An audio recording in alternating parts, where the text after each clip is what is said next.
loved his kids, and he'll give you the shirt off his back. When we got the news, I got to like a corner, and I just balled up, man, and was just crying because I couldn't believe it.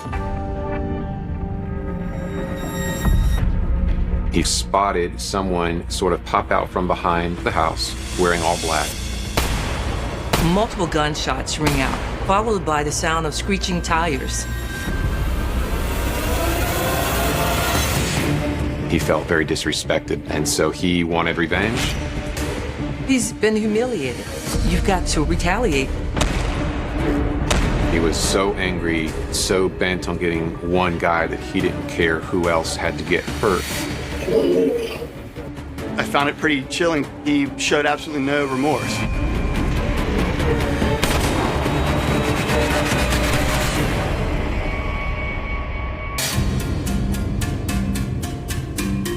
The city of Rock Hill, South Carolina, sits just 20 miles south of Charlotte. The Rock Hill community is grown up around the downtown area, and then, of course, neighborhoods keep building out of that. And so the neighborhoods closest to downtown are the oldest ones, and then things that begin to push out towards York and Charlotte and Fort Mill, some of the newer, more modern type neighborhoods. But overall, the whole community is very focused on sports, athletics, great school system, lots of parks and playgrounds, and generally a really great place to raise a family.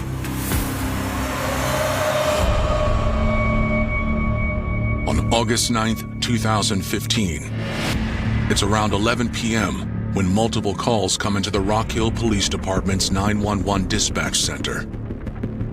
At this time, the neighbors heard 8 to 9 gunshots ringing out.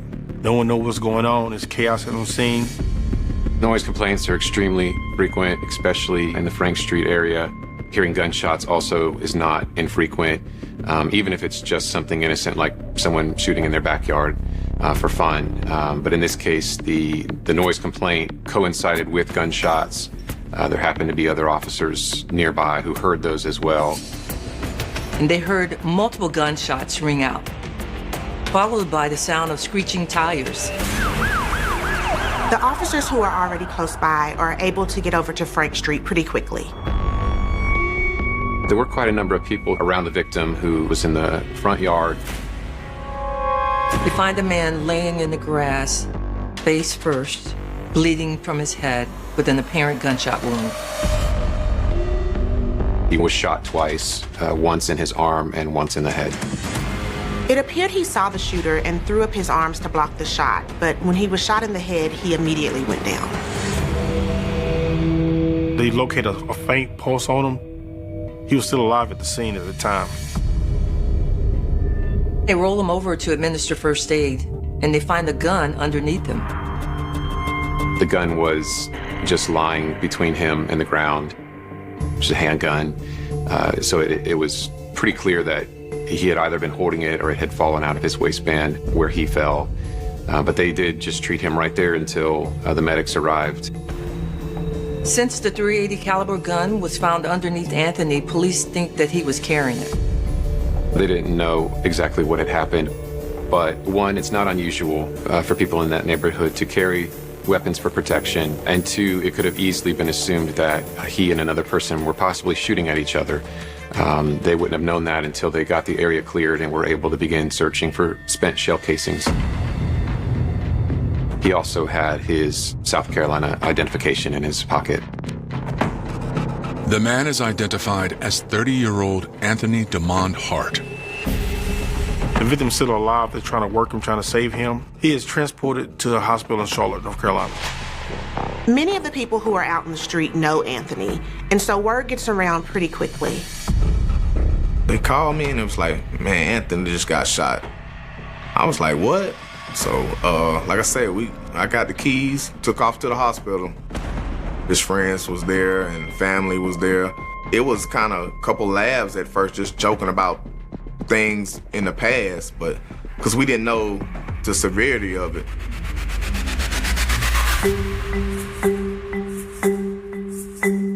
Anthony Hart was born on August 12, 1984. Anthony was born and raised in Rock Hill. He lived there his whole life. He got a little brother. He kind of took him under his wing. You know how it is growing up with sisters and brothers. You yelling at them and fussing and fighting. You know, it's always yelling. Somebody yelling at somebody. Anthony act just like his father. His father is loud, just like Anthony was loud. His mother, she was laid back. We met in high school. If I could describe him with one word, it'd be loud. You knew Anthony was somewhere nearby and didn't even see him, but you heard him. Anthony had a lot of friends. He played sports, and his mom's house was always filled. He had a lot of personality and a really big heart. The list goes on with very kind, hard moments he did, and he'll give you the shirt off his back. Me and Anthony graduated in 2002. Anthony went straight into the work field. We both did, kind of started working right after high school. When it came down to it, to pay the bills, we were hard workers. He became a father in his early 20s, and then he went on to have 2 more kids. He has 2 boys and a little girl. He loved his children. He was a great, great family man. He was a great father. Anthony eventually went to school to be an electrician. He thought that would be a good career and he would be able to support his kids. So when he wasn't with his kids or working, he liked to hang out with his friends in the neighborhood. In our free time, we played cards. We loved to gamble. We might gamble on who walking in the door next. But it was mainly cards, dice, stuff like that, football games. We would gamble on anything. He was a good guy who worked hard and kept a low profile. He loved his kids and would help anyone who needed it. He was one of those guys that you just wouldn't expect to have no drama, you know, no beef. On the night of August 9th, 2015, word that Anthony had been shot shocks his friends and family. They gather at a hospital in Charlotte, where they wait for an update. Mama and Daddy, they were there because we didn't know, you know, the situation at first. Everybody kind of was filling in what was going on, so I kind of got filled in when I got there. Anthony was shot in his left temple and twice in his left forearm. Apparently, Anthony was trying to block the shots with his forearm, and Anthony then died not long after he arrived at the hospital. The shot to the temple proved fatal. When we got the news that he had passed away, man, it was just like chaos everywhere. Everybody started screaming and crying. I remember me personally, you know, I got to like a corner and I just balled up, man, and was just crying because I couldn't believe it. We just all just broke. It was terrifying. Back in Rock Hill, homicide detectives arrive on Frank Street. I do not know exactly if it was during transport or very shortly after. I remember that we had not been on the scene all that long before we were notified that he had died. This seemed as a regular shooting call, but after he died, it took it to a whole different level. It was now a homicide case. We located 7 shell casings that were of a .22 caliber. They were all near the back of the house, though. There were none near Anthony or his, where he fell. The shooting had happened from sort of the back side of the house towards the side of it, which would have given a direct line of sight to the roadway where he was located. The casings looked like they were from some type of long gun or rifle. They all appeared to come from the same weapon. But not from the .380 found underneath Anthony. It was apparent that his weapon had not been fired. It was fully loaded. There were obviously no spent casings around him. It was pretty clear that he was carrying a gun, probably for his own protection, but he never had a chance to fire it in his defense. Police speak with the witnesses. People had fled the area after the shooting happened for fear of their safety. But there were quite a number of people who had been inside the home there playing some cards that night, just hanging out, sort of having a kickback, as they call it. And they were all mostly outside looking at the situation. One of them is a man named Roderick Wright. Mr. Wright was just a longtime friend of the victim, Mr. Hart, and he was another one of the persons there that evening playing cards and hanging out.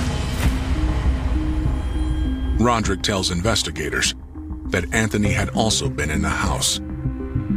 So they were just generally hanging out that evening. I don't know how long they had been playing, but at some point he stepped outside, I guess, to get some fresh air. Roderick went with him. He was speaking with his friend Roderick Wright, and they were just catching up outside the home where there was a card game going on. And as they were speaking, Roderick spotted someone sort of pop out from behind the back of the house, wearing all black. It seemed weird, and it put both of them on edge. He saw that person step back behind the house, and he said to Mr. Hart, let's go back inside. They began to walk back into the house out of concern for this man that he saw in the shadows. So Anthony hesitated for a minute, and then he said, I got to get something out of my car. Anthony went to his vehicle. We don't know for sure what he did, but our assumption is that he got his handgun out of the vehicle to protect himself and his friend as they were then going to go back inside the house where they would feel more safe. And then they were turning to go walk back inside. Before they could get inside, the man reemerged. This man stepped back out from the side of the house again and indiscriminately opened fire. There was just gunshots, one after the other, just out of the blue.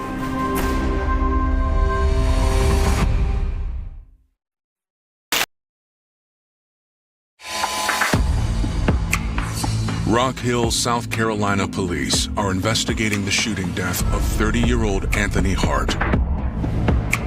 Investigators on the scene speak with Anthony's friend and witness to the shooting, Roderick Wright. A man came from the side of the house, dressed in all black, just opened up fire to start shooting, and he said he panicked and fled the scene. He was definitely on edge and scared and had gotten his car and sped away.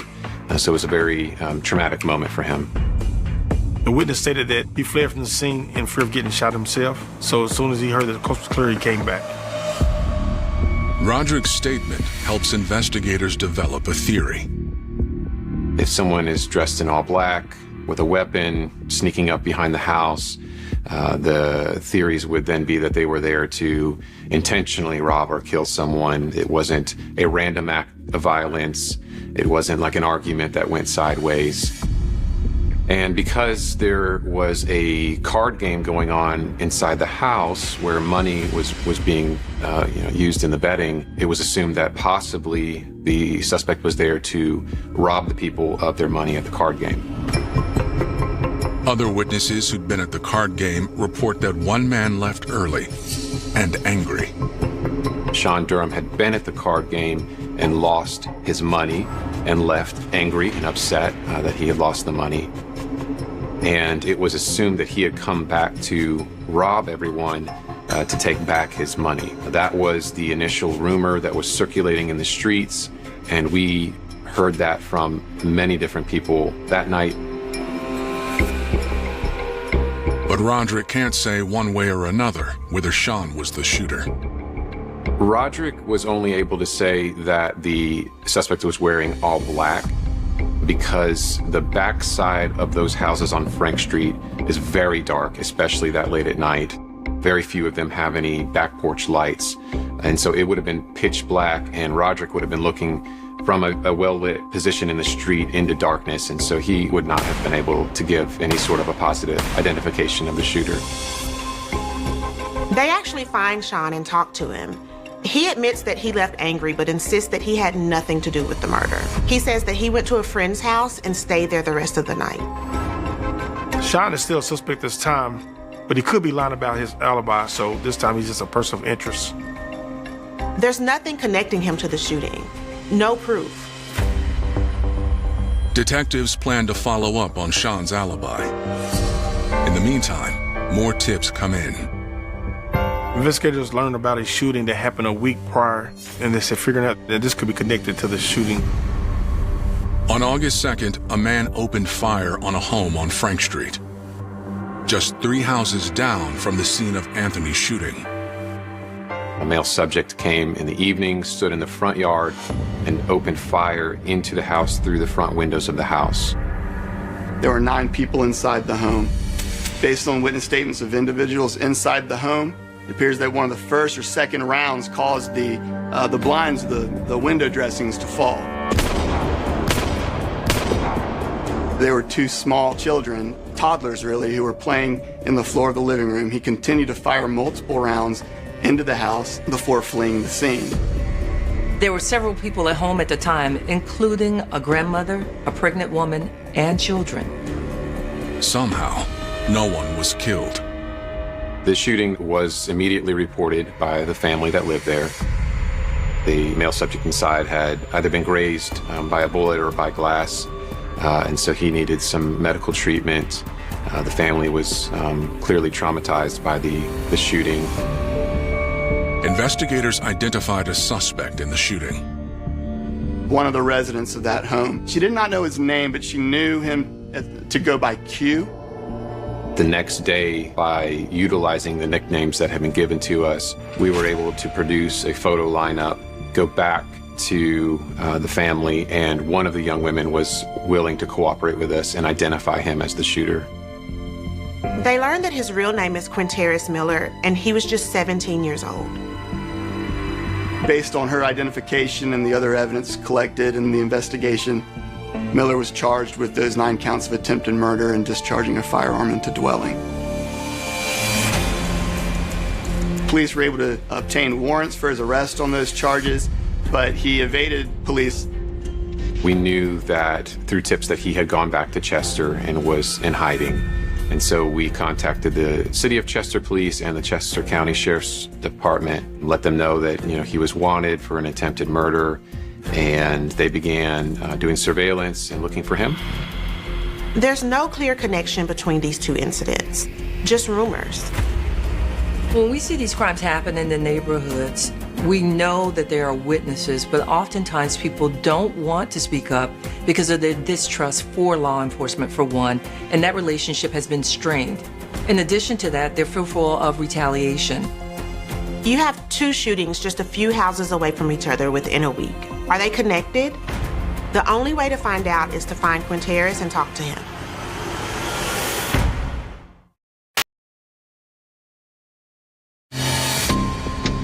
After 30-year-old Anthony Hart dies during a shooting in his Rock Hill neighborhood, police look to question the suspect in another shooting, Quinteris Miller. He allegedly shot into a house full of people, which included a toddler and a senior citizen. There's a warrant for his arrest now, but now he's on the run. Word on the street is that the 2 shootings are connected.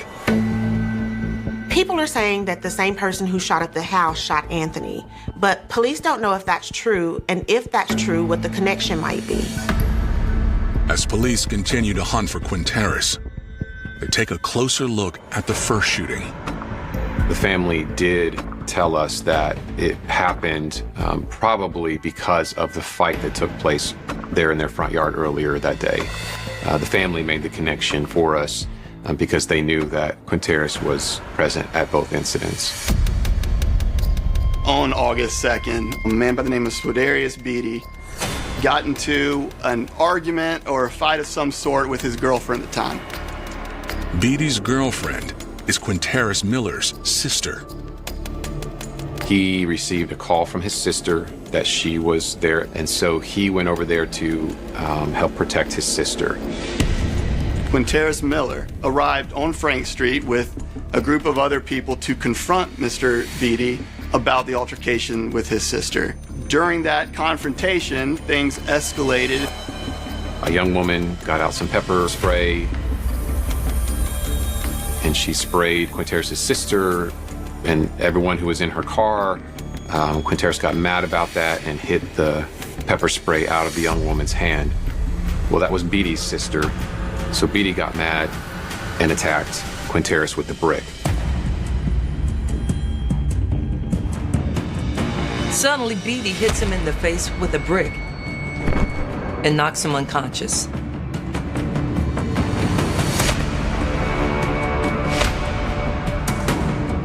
then he began to, again, hit Quinteris more times while he was unconscious.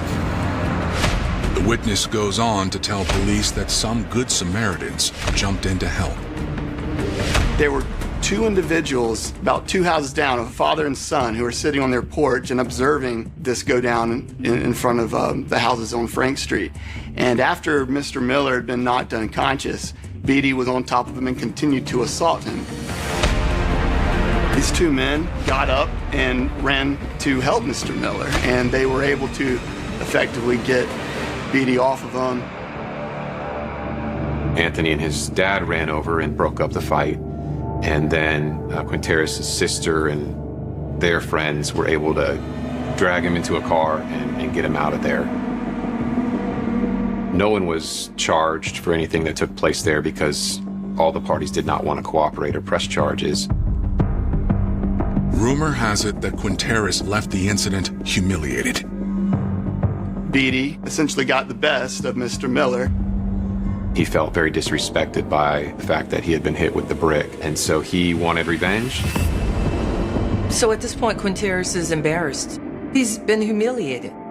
Here you've come to help your sister, but you underestimated what you were walking into. So you expected to come in and save your sister, but instead, really someone had to save you. So now he's got to figure out what is he going to do to eliminate that, to make sure that he's not going to be made fun of, that people are not going to lose respect for him. Because oftentimes that's what it's about. It's about respect. And whether someone's going to challenge you or not, you've got to come back and make sure that you reestablish and retaliate for what has happened to you. Miller returns to Frank Street and he approaches the house there, and standing approximately 10 feet from the living room window, he opens fire with a pistol into the home. Swaderis lived in that home with several family members, so it's suspected that Quinteris was just shooting into the home hoping to hit Swaderis. It's clear what happened there that day, but what does any of this have to do with Anthony Hart? On August 13th, we got an anonymous tip. The tipster says she overheard a disturbing conversation between Quinteris and two other men, Gabriel Mobley and Xavier Thompson, the night before Anthony's murder. She heard the Miller and the others discussing what he had on his mind that night, that he needed a rifle to hit a lick, which is a term that essentially means that he wants to commit some sort of crime. Gabriel says his brother has a rifle that he offers to Quinteris. Gabriel Mobley retrieved the gun from inside the house and gave it to Mr. Miller. The tipster says the men left the house immediately. All three young men, Gabriel, Xavier, and Quinteris, left with the gun towards Frank Street. Moments later, the tipster says she heard gunfire.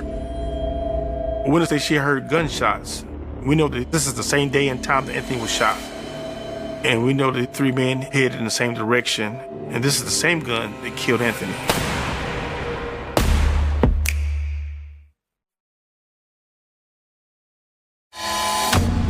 Investigators are on the hunt for 17-year-old Quinteris Miller, a suspect in multiple crimes, including the murder of Anthony Hart. A tipster tells police that Gabriel Mobley gave Quinteris a rifle that he may have used to kill Anthony, so they searched his home. Because he was on probation, we had the right to search him and his house based on this tip that we got. And so we searched the house thoroughly, and we found a box of .22 caliber ammunition that had been intentionally hidden in the bathroom. After searching the home, investigators found the bullets that matches the crime scene, but they don't find the gun that killed Anthony Hart. He could not possess any ammunition at the time, so he was in trouble for that on the probation side of things. They're getting closer, but there's still so many unanswered questions. Like, why would Quinteris kill Anthony? It just made no sense. Then, on August 19th, investigators get the chance to ask him. We knew that through tips that he had gone back to Chester and was in hiding. And so we contacted the City of Chester Police and the Chester County Sheriff's Department, let them know that, he was wanted for an attempted murder, and they began doing surveillance and looking for him. Quinteris was arrested in Chester, then transported to Rock Hill Police Department. They spotted him getting into a car in downtown Chester. They just simply pulled him over and he gave no problems. They arrested him and transported him up to Rock Hill for us. At that point, Quinteris was arrested for attempted murder charges for shooting up the house. Quinteris agrees to an interview. He freely told us about the fight that happened in the morning, but then he denied having come back to shoot up Mr. Beatty's house that evening. He denies involvement in any of the shootings. Instead, he offers up an alibi. He denied any involvement, but he did admit that he was in Rock Hill that day, that he was with the Mobleys, and he had claimed that he was playing video games with Gabriel Mobley at the time of the shooting. And then once we got to the questioning of the murder, he requested a lawyer and he ended the interview and did not discuss that at all. We informed the family of updates of the case as it was going along. So once we had arrested Quinteris for the first shooting, that's when we spoke to the family. Anthony's dad is familiar with the house where Quinteris allegedly opened fire after the fight. He and Anthony had friends who lived a couple of houses down from where the incident took place. It was a very common place for them to be, and that's when he remembered. He and his son, Anthony, they witnessed a fight on Frank Street.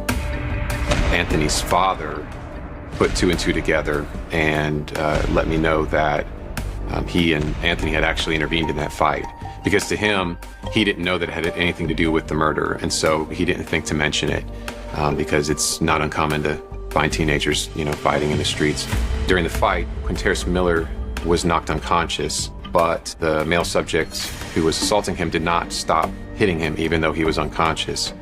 So Anthony and his father intervened to prevent Mr. Miller from getting more injuries while he was unconscious on the ground, and they helped break up the fight. This is it. This is the connection between the two shootings, but it doesn't make sense.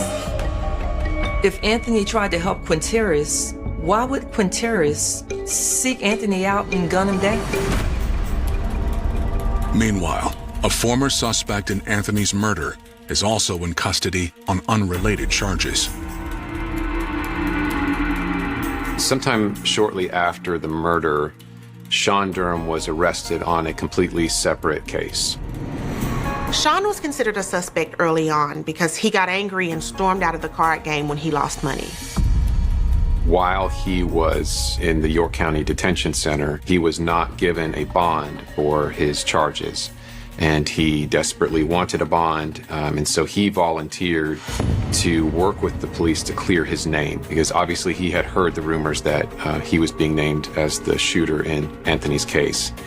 And so he and his lawyer were cooperative with the police. On August 24th, Sean and his attorney reach out to detectives. Sean Durham, he volunteers to help police get Quinteris to confess. He stated that if he was put in a room with Miller, he felt sure that he could get Miller to talk about it and to admit that he was the shooter in that case. They arranged to have both Miller and Mr. Durham transported from the jail to the law center in Rock Hill, which is where the Rock Hill Police Department is located.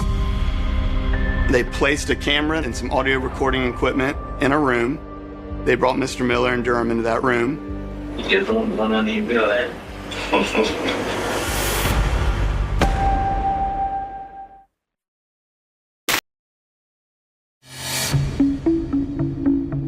On August 28th, 2015, police in Rock Hill, South Carolina, listen in as Sean Durham attempts to pull a murder confession out of Quinteris Miller. Quinteris and Sean are placed in a room alone together with a hidden recording device.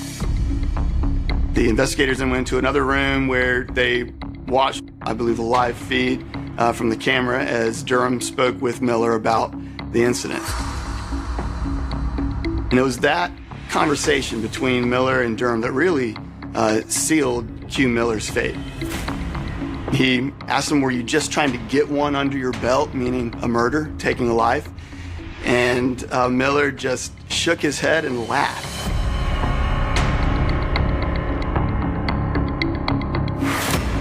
It would have given Quinteris a lot of street cred.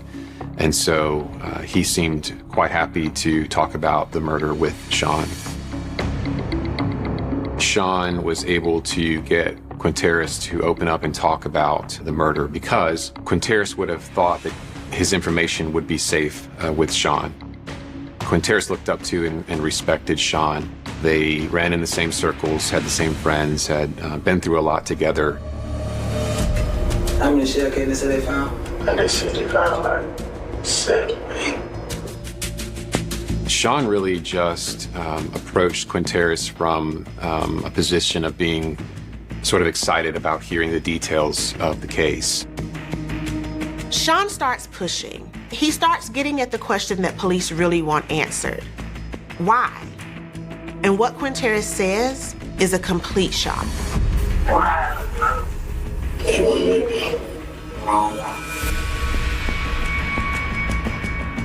And he asked him, he said, you mean you killed the wrong person? And again, he laughed and nodded his head. That it wasn't even meant for him. That's crazy, man. He then went on to talk about who the intended target was, that it was Mr. Beatty, and the reason why he was seeking retribution against him for being assaulted and getting knocked out a week before. Quinteris admitted that he accidentally shot the wrong guy because he thought Anthony was the man who hit him, where in actuality it was Swandarius Beatty who hit him. Quinteris thought he was returning back to the same house he'd previously shot up, where Swandarius lived. He still had revenge on his mind, and so he essentially decided he wanted to go back and finish what he had started. We're talking about a boy who's probably never done anything this serious before. He's walking through an extremely dark area. His eyes may not be adjusted correctly. He was actually several houses down. Quinteris essentially said that he just popped out. He started spraying, which means just shooting the weapon at the two people that he saw. He mistakenly believed that one of those two men was Mr. Beatty. You just went from one house. He indiscriminately opened fire on these two individuals, striking, one of the bullets struck Mr. Hart in the head and killed him. Oh, one got hit. Damn, bro, that's crazy, man. Quinteris knew that he had not killed Beatty, but it didn't have much of an impact on him as to who he had actually killed. You know where the time from? Come. I found it pretty chilling, too, that he showed absolutely no remorse. To find out that you mistakenly killed an innocent man, someone you didn't even know, and to show no contrition or remorse, I thought was particularly chilling about Mr. Miller. Even more chilling is the fact that Anthony attempted to help Quinteris. The real tragic irony in this case is that the man that he mistakenly shot, Anthony Hart, was one of the two individuals who saved him a week before when he was being assaulted in front of the houses on Frank Street. Anthony Hart intervened for Miller. Investigators finally have what they need. Once we heard Quinteris give that information, it confirmed for us that this was all tied back to the August 2nd shooting at Beatty's home. This was just a 16-year-old who wanted revenge because he got hit in the fist with a brick. It really just made the whole thing that much more tragic. With that confession, that was enough for officers then to charge Mr. Miller with the murder of Anthony Hart at that time. Under South Carolina law, he was an adult, so he was tried and prosecuted as an adult.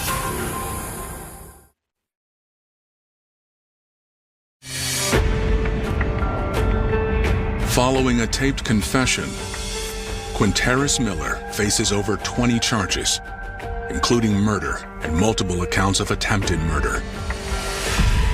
Investigators continue to work the case, interviewing his alleged accomplices in the murder, Xavier Thompson and Gabriel Mobley. G. Mobley and Xavier Thompson went with Quinteris to commit the crime. They put one another as the accomplice to Quinteris, and they tried to protect themselves. And so Xavier ultimately said it was Gabriel and Quinteris who went to go do the shooting. Gabriel said, no, it was Xavier and Quinteris who went to do the shooting. So they were being somewhat cooperative, but it was hard to tell which one was telling the truth. It seemed a little bit more spur of the moment for Xavier and Gabriel to be involved in the case. It seemed like they were going along with their friend because it might have been an exciting thing. Maybe they didn't know exactly what he intended to do, although he did take a firearm to go do a lick. They weren't completely unaware. They tell investigators that they dumped the gun in the woods. They hid the gun somewhere. We never did find the murder weapon. Prosecutors don't want to take any chances. They offer Quinteris the opportunity to plea. Because we did not have direct physical evidence like fingerprints or DNA. There was no video of him committing it. That would still be a strong case, but not a guaranteed one. For months, Quinteris and his attorneys refuse. Well, the case was a little bit more than a year old, and we had been unable to reach a plea agreement. The case was set for trial in the early part of 2017. It was actually not until just days before this trial was scheduled to start on a Monday morning that we received confirmation from Mr. Miller's attorney that he wanted to accept our offer to plead guilty.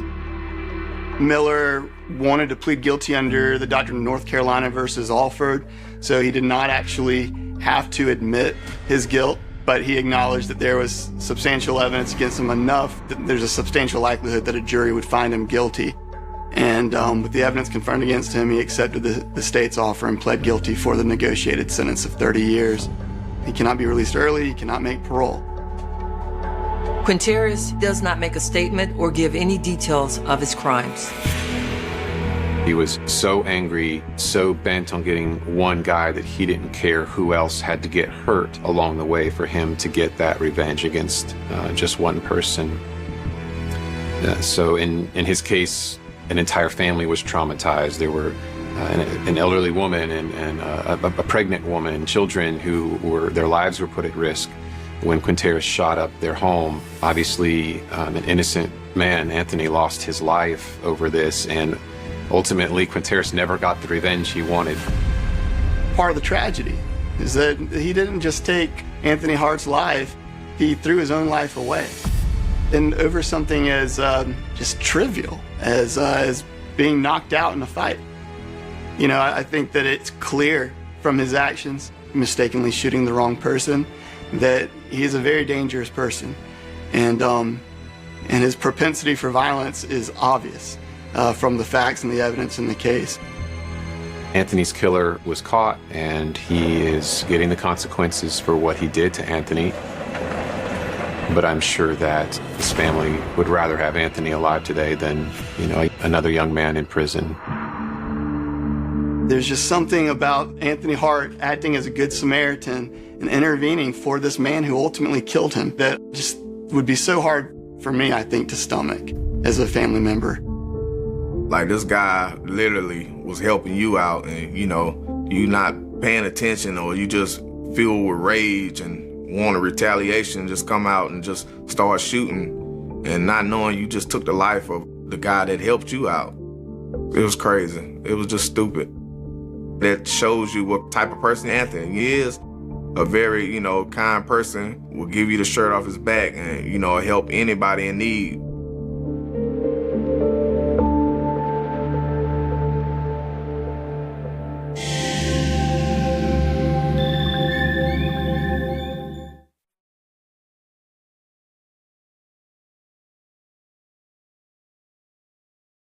The city of Montreal was settling into another ordinary spring night. Traffic lights changed from red to green along busy intersections. Students drifted between apartments and late-night cafes. Office towers reflected the last traces of daylight fading behind the skyline. From a distance, everything appeared normal. The city breathed with the familiar rhythm of millions of lives moving forward at once. Yet somewhere inside that vast urban landscape, a chain of events had already begun that would soon shock not only Canada, but the entire world. At first, there was no crime scene tape, no emergency sirens, no breaking news alerts. There was only silence. The kind of silence that settles around a missing person before anyone realizes they are missing. The kind of silence that hides danger in plain sight. Days later, investigators would find themselves staring at evidence so disturbing that veteran officers struggled to comprehend what they were looking at. Journalists would race to piece together a story that seemed more like fiction than reality. Internet users from different countries would discover that clues had been scattered online long before authorities understood what they meant. But on that night, none of those people knew what was coming. What they could not see was that the story had begun long before a victim disappeared, long before police became involved, long before international headlines carried a single name. Because this was not simply the story of a murder. It was the story of obsession, an obsession with attention, an obsession with fame, an obsession so powerful that it appeared capable of consuming every boundary between reality and performance. The man at the center of that obsession had spent years searching for recognition. He wanted to be noticed. He wanted strangers to know his face. He wanted people to talk about him. Again and again, he tried to place himself in front of an audience. Photographs, profiles, stories, images carefully crafted to project a version of himself that seemed larger than life. To outsiders, it sometimes looked pathetic. To others, it seemed harmless. Just another person trying too hard to become famous. But beneath the surface, something darker was taking shape. The warning signs existed. Some people noticed them. Many dismissed them. After all, the internet was full of unusual personalities. Full of people exaggerating their lives. Full of individuals desperate for attention. Why would anyone believe this case would become different? Thousands of kilometers away, from where the story would eventually dominate headlines, families were living ordinary lives. Students were planning their futures. Workers were finishing long shifts. Parents were speaking with children about hopes and ambitions. Among those ordinary people was a man named Jun Lin. Friends described him as kind, thoughtful, soft-spoken, the sort of person who rarely became the center of attention. He had traveled far from home to build a future in Canada. Like countless international students, he carried dreams that stretched beyond himself. Education represented opportunity. Opportunity represented possibility. He was building a life, making plans, thinking about tomorrow. What he could not know was that his future was about to intersect with someone whose desires were moving in a completely different direction. A direction fueled not by hope, but by notoriety. As investigators would later discover, this collision between two lives would trigger one of the most infamous criminal cases in modern Canadian history. Yet even that description fails to capture what made this case so unusual. Murders happen every year. Tragic as they are, most remain local stories. This one did not. This case crossed borders. It crossed languages. It crossed continents. People who had never visited Canada became fascinated by it. Television networks followed every development. Newspapers printed photographs on their front pages. Law enforcement agencies in multiple countries became involved. The story seemed to expand with every passing day. And at the center of it all stood a question that haunted everyone trying to understand the crime. Why? Why would someone do this? Why would someone deliberately draw attention to themselves in the aftermath? Why would someone appear to want the world to watch? Those questions would dominate the investigation. But before detectives could answer them, they first had to uncover the truth. And the truth did not arrive all at once. It emerged in fragments. A clue here, a report there, a discovery that raised more questions than answers. Each revelation seemed more shocking than the last. At first, many people refused to believe what they were hearing. Some assumed rumors had been exaggerated. Others believed investigators must be mistaken. Surely reality could not be as disturbing as the stories being told, but reality proved even more unsettling. Because this case was not only about violence, it was about performance, it was about image, it was about the growing relationship between crime and digital culture in a world increasingly shaped by screens. Years earlier, few people would have imagined that online communities could become important parts of a criminal investigation. Yet in this case, Internet users had already noticed troubling behavior before law enforcement connected the dots.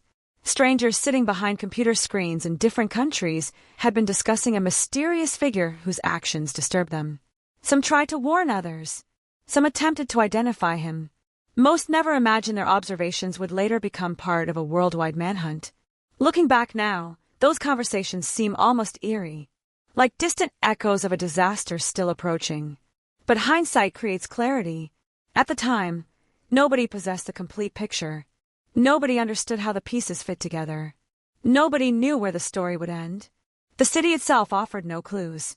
Montreal remained beautiful and busy, its streets filled with movement, its neighborhoods alive with conversation, its cafes crowded with students and tourists. The city carried on exactly as it always had, yet somewhere within that ordinary environment, a tragedy was unfolding. One that would leave investigators searching for answers across international borders. One that would force prosecutors to present evidence unlike anything many jurors had ever encountered.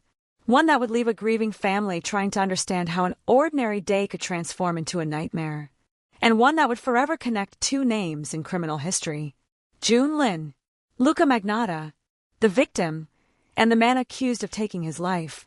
But before those names appeared together in courtrooms and news reports, they existed in separate worlds.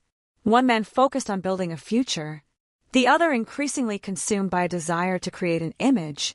Neither could know how history would remember them. Neither could see the headlines, waiting ahead. Neither could predict the international attention that would soon descend upon Montreal. What followed would become one of the most analyzed criminal investigations of the digital age. A case involving online clues, international cooperation, public fascination, and a relentless search for the truth. It would reveal how modern technology could help investigators, how it could complicate investigations, and how it could transform a local crime into a global story almost overnight. Most importantly, it would remind the world that behind every headline stands a real human being. A person with family, with dreams, with plans for the future. A life interrupted. A life that deserved to be remembered for far more than the crime that ended it. This is where our story begins. Not with the investigation, not with the arrest, not with the courtroom, but with a city unaware of the storm approaching. A victim still looking toward the future. A man chasing attention at any cost. And a sequence of events that would soon become one of the most disturbing and unforgettable criminal cases Canada had ever seen. The city of Montreal often looks different depending on who is seeing it. To tourists, it is a place of old stone buildings, busy cafes, music drifting through summer streets, and a unique blend of European charm and North American energy. To students arriving from across the world, it is a city of opportunity, a place where futures are built one semester at a time. To police investigators, it is a city like any other, filled with thousands of stories unfolding simultaneously, most ordinary, some tragic, and a few so disturbing that they become permanently etched into the memory of everyone involved. In the spring of 2012, Montreal was preparing for another warm summer. Trees were turning green after a long Canadian winter. Sidewalks, filled with pedestrians, enjoying longer days. University campuses buzzed with students finishing assignments, making plans, and thinking about what came next in their lives. Among those students was a man named June Lin. Far from his birthplace in Wuhan, China, June had come to Canada chasing the same dream shared by countless international students. He wanted education. He wanted opportunity. He wanted a future built through hard work and determination. Friends described him as thoughtful and polite. He was not the loudest person in a room. He was not someone who demanded attention. Instead, he listened more than he spoke. He smiled easily. He carried himself with quiet confidence. Life in a foreign country was not always easy. There were cultural differences, language barriers, financial pressures, and the loneliness that sometimes accompanies living thousands of miles from family. But June adapted. He enrolled at Concordia University and worked toward his goals with the patience of someone who understood that meaningful achievements rarely happen overnight. His friends remembered simple things about him. The way he laughed during conversations, the way he spoke about technology and computers, the way he remained optimistic even when life became stressful. Like many young adults living alone, he occasionally used dating websites and social platforms to meet new people. There was nothing unusual about that. Millions of people did the same every day. It was simply another part of modern life. What nobody could have imagined was that one of those online interactions would eventually place him on a path toward unimaginable danger. At the same time that June Lin was building a future, another man was building something entirely different. His name was Luca Magnotta. Long before his name became known around the world, Luca had already spent years trying desperately to attract attention. He seemed obsessed with being noticed. Photographs of himself appeared everywhere online. Social media profiles multiplied. Stories about his life changed depending on the audience. Some people who knew him later described a man who appeared to be constantly performing, constantly crafting a version of himself that he wanted others to see. He worked as a model at times. He appeared in adult films. He pursued various opportunities connected to fame. Yet recognition never seemed enough. The attention arrived in small bursts before fading away again. For most people, that cycle would be frustrating. For Luca, it appeared almost unbearable. People who crossed paths with him often noticed how carefully he controlled his image. Photos were edited. Details were exaggerated. Reality seemed less important than perception. But beneath that pursuit of fame, darker signs were emerging. Years before June Lin entered his life, disturbing videos began appearing online. These videos featured animals, more specifically, cats. Viewers watched in horror as the animals were tortured and killed. The cruelty was deliberate, calculated. The videos were not hidden. They were uploaded to be seen, to be shared, to provoke reactions. Across the internet, communities of animal lovers and amateur investigators became determined to identify the person responsible. Many of them were ordinary people scattered across different countries. They had never met each other, yet they spent countless hours examining video frames, studying backgrounds, analyzing reflections, and searching for clues. The mystery became an obsession. Who was the man in the videos? Why was he doing this? And perhaps most importantly, what would happen if he escalated further? Many participants feared the same thing. People capable of extreme cruelty toward animals sometimes move on to human victims. It was a possibility that haunted those following the case. Unfortunately, their fears would eventually prove justified. While internet investigators searched for answers, Luca continued moving through life. His online presence expanded. His fascination with attention deepened. And somewhere behind the carefully curated photographs and social media accounts, a dangerous fantasy appeared to be growing. One of the most unsettling aspects of the story is how ordinary the environment seemed around him. The apartment building where he lived in Montreal did not look sinister. The streets outside looked normal. Neighbors carried groceries. Students walked to class. Cars passed by. Life continued as it always had. Nothing about the building announced that it would soon become associated with one of the most infamous crimes in modern Canadian history. Inside that apartment, however, investigators would later discover evidence of a carefully documented nightmare. But in early 2012, nobody knew what was coming. The city remained unaware. June Lin remained unaware. Even many people who had followed the animal cruelty videos did not realize how close the situation was to becoming far worse. As spring turned toward summer, the contrast between the two men could not have been greater. June represented possibility. A student pursuing education. A son living far from home. A man trying to build a future. Luca represented performance. Image. Attention. A relentless desire to be noticed by the world. One life moved quietly forward. The other spiraled toward catastrophe. The digital age created the conditions that would eventually bring them together. For generations, people met through friends, workplaces, schools, or chance encounters. But modern technology had transformed human interaction. Conversations began through screens. Relationships formed through messages. Strangers connected instantly across cities and continents. Most of those interactions were harmless. Some led to friendships. Others led to romance. A few led to danger. In 2012, dating platforms and online advertisements offered countless opportunities to meet new people. Users often knew very little about the individuals on the other side of a profile picture.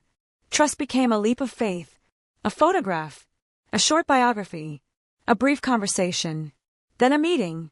For millions of people, the process worked safely.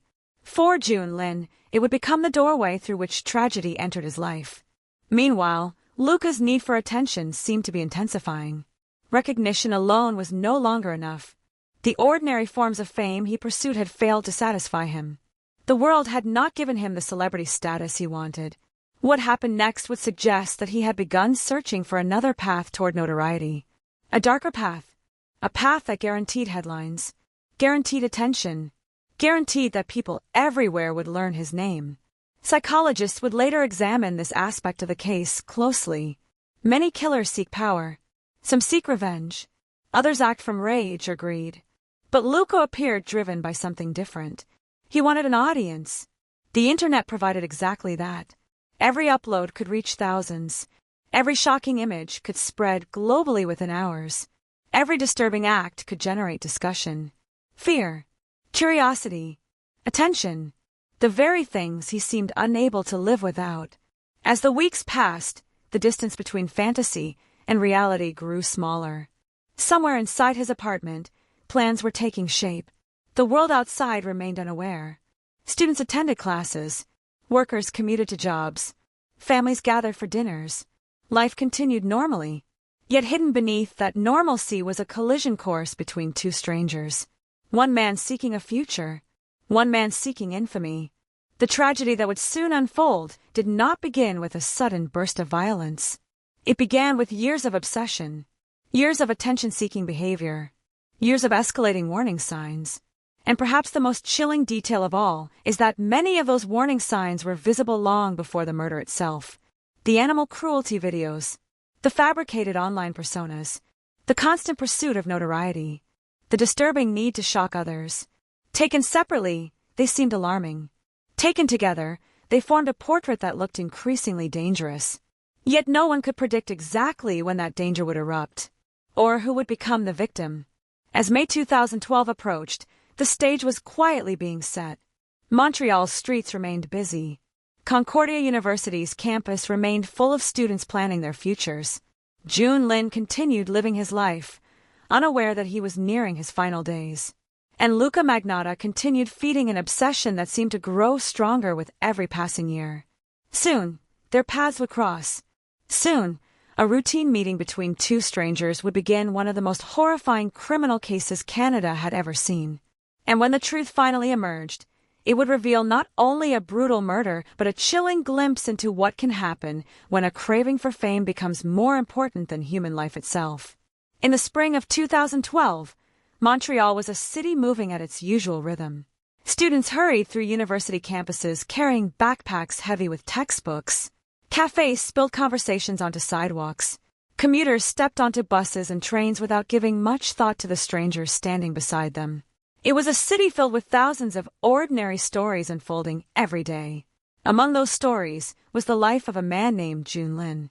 To understand the tragedy that would soon shock the world, it is important to first understand who Jun Lin was before his name became attached to headlines, police reports, and courtroom testimony. Before he became a victim, he was simply a person trying to build a future. Jun Lin was born in Wuhan, China, in 1978. Like many young people growing up in a rapidly changing country, he dreamed of opportunities beyond what he could see around him. Friends and family would later describe him as intelligent, gentle, and thoughtful. He was not the loudest person in a room. He was not someone who constantly demanded attention. Instead, he listened carefully, smiled often, and treated people with kindness. As he grew older, Jun became fascinated by technology and computers. The digital world seemed filled with possibilities. It was a field that rewarded patience, curiosity, and problem-solving, qualities he naturally possessed. Eventually, he made the difficult decision that countless immigrants make every year. He left behind familiar streets, familiar faces, and the comfort of home in pursuit of something larger. Canada represented opportunity. For June, moving across the world was not simply a change of address. It was a leap into uncertainty. Every immigrant understands the challenge. New language, new customs, new social circles, new expectations. Everything that once felt automatic suddenly requires effort. Yet June embraced the challenge. He settled in Montreal, a city known for its cultural diversity and vibrant student population. There he enrolled at Concordia University to study computer engineering. The workload was demanding. Assignments piled up. Exams arrived one after another. Financial pressures were constant. Still, he remained committed. Classmates remembered him as hardworking and respectful. He was the kind of student who showed up prepared, the kind who stayed focused during group projects, the kind who preferred cooperation over conflict. Outside the classroom, however, life could be lonely. Montreal was full of people, yet loneliness often hides in crowded places. June was thousands of miles from his family. Time zone differences made communication difficult. Friendships formed slowly. Relationships required effort. Like many adults trying to create a social life in a modern city, he turned to online platforms. Dating websites and social networking applications had become increasingly popular by 2012. They offered opportunities to meet people who shared similar interests. For someone rebuilding his life in a foreign country, they seemed like useful tools. Friends later said June was trying to move forward after the end of a relationship. He was not searching for danger. He was not taking unusual risks. He was simply trying to connect with others. He enjoyed spending time with friends when he could. He appreciated good conversation. He liked exploring the city. He wanted what many people want: a stable future, meaningful relationships, and the chance to create a life that felt fulfilling. While June was working toward that future, another man was moving in a very different direction. Across Canada, a man named Luca Magnotta had spent years chasing attention. His story was not one of academic achievement or quiet perseverance. It was a story built around obsession. People who knew Magnotta often described him as someone who desperately wanted to be famous. Not respected, not admired for a specific accomplishment. Famous. The distinction mattered. Fame itself appeared to be the goal. Over the years, he created numerous online profiles. He posted photographs that were heavily edited. He exaggerated details about his life. He cultivated different identities depending on his audience. The internet gave him something he craved: visibility. In the early days of social media, attention could be measured instantly. Likes, comments, views, reactions. For many people, these numbers were harmless. For Magnotta, they seemed to become an obsession. He worked as a model at times. He appeared in adult films. He frequently reinvented himself online. Whenever attention faded, he searched for new ways to regain it. But attention obtained through ordinary means was never enough. People close to him noticed a pattern. He appeared fascinated by publicity. He monitored conversations about himself. He followed online discussions. He seemed intensely concerned with how others perceived him. As the years passed, his behavior became increasingly disturbing. Long before June Lin ever encountered him, internet users around the world had already begun noticing something deeply troubling. Videos began appearing online. The footage showed acts of cruelty toward animals.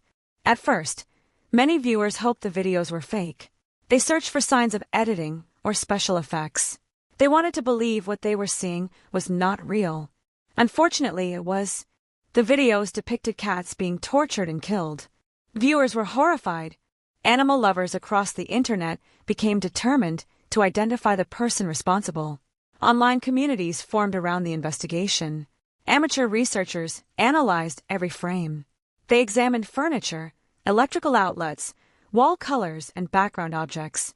What began as outrage gradually transformed into an international effort to uncover the identity of the individual behind the videos. Again and again, the name Luca Magnotta surfaced. Yet proving it was difficult. Authorities struggled to act quickly because the evidence remained largely digital. Jurisdictional boundaries complicated investigations. The internet allowed individuals to hide behind layers of anonymity. Meanwhile, the videos continued generating exactly what Magnotta appeared to desire: attention. Thousands of people discussed him online. News outlets occasionally reported on the mystery. His name spread further. For many internet investigators, a terrifying fear began to emerge. They had seen this pattern before. Criminologists have long noted that individuals who commit extreme acts of violence against animals sometimes escalate toward violence against humans. The progression does not happen in every case, but the warning signs are well documented. Members of online communities repeatedly expressed concern. They feared that if the perpetrator was not stopped, a human victim might eventually follow. At the time, those fears seemed speculative. No one knew how quickly they would become reality.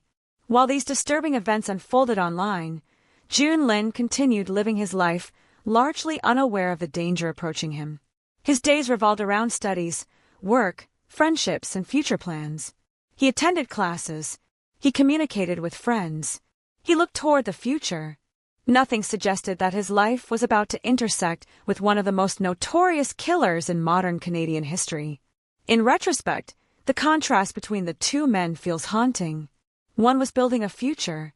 The other was constructing a fantasy built on notoriety. One sought connection. The other sought attention at any cost. One moved through life with kindness and optimism. The other increasingly drifted toward darkness. Yet in a city of millions, their paths eventually crossed. The mechanism that connected them was something incredibly ordinary. An online advertisement, a message, a conversation, a decision that seemed insignificant at the time. No flashing warning signs appeared. No alarm sounded. Nothing distinguished that interaction from countless others occurring every day across the internet.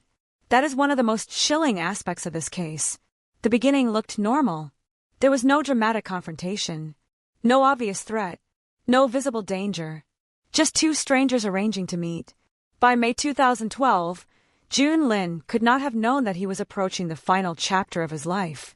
He could not know that investigators would one day reconstruct his last known movements frame by frame. He could not know that international headlines would carry his name. He could not know that his family would soon face unimaginable grief. And he certainly could not know that the man he was about to meet had spent years cultivating an obsession with visibility so powerful that it would ultimately drive him to commit an act of violence that shocked the entire world.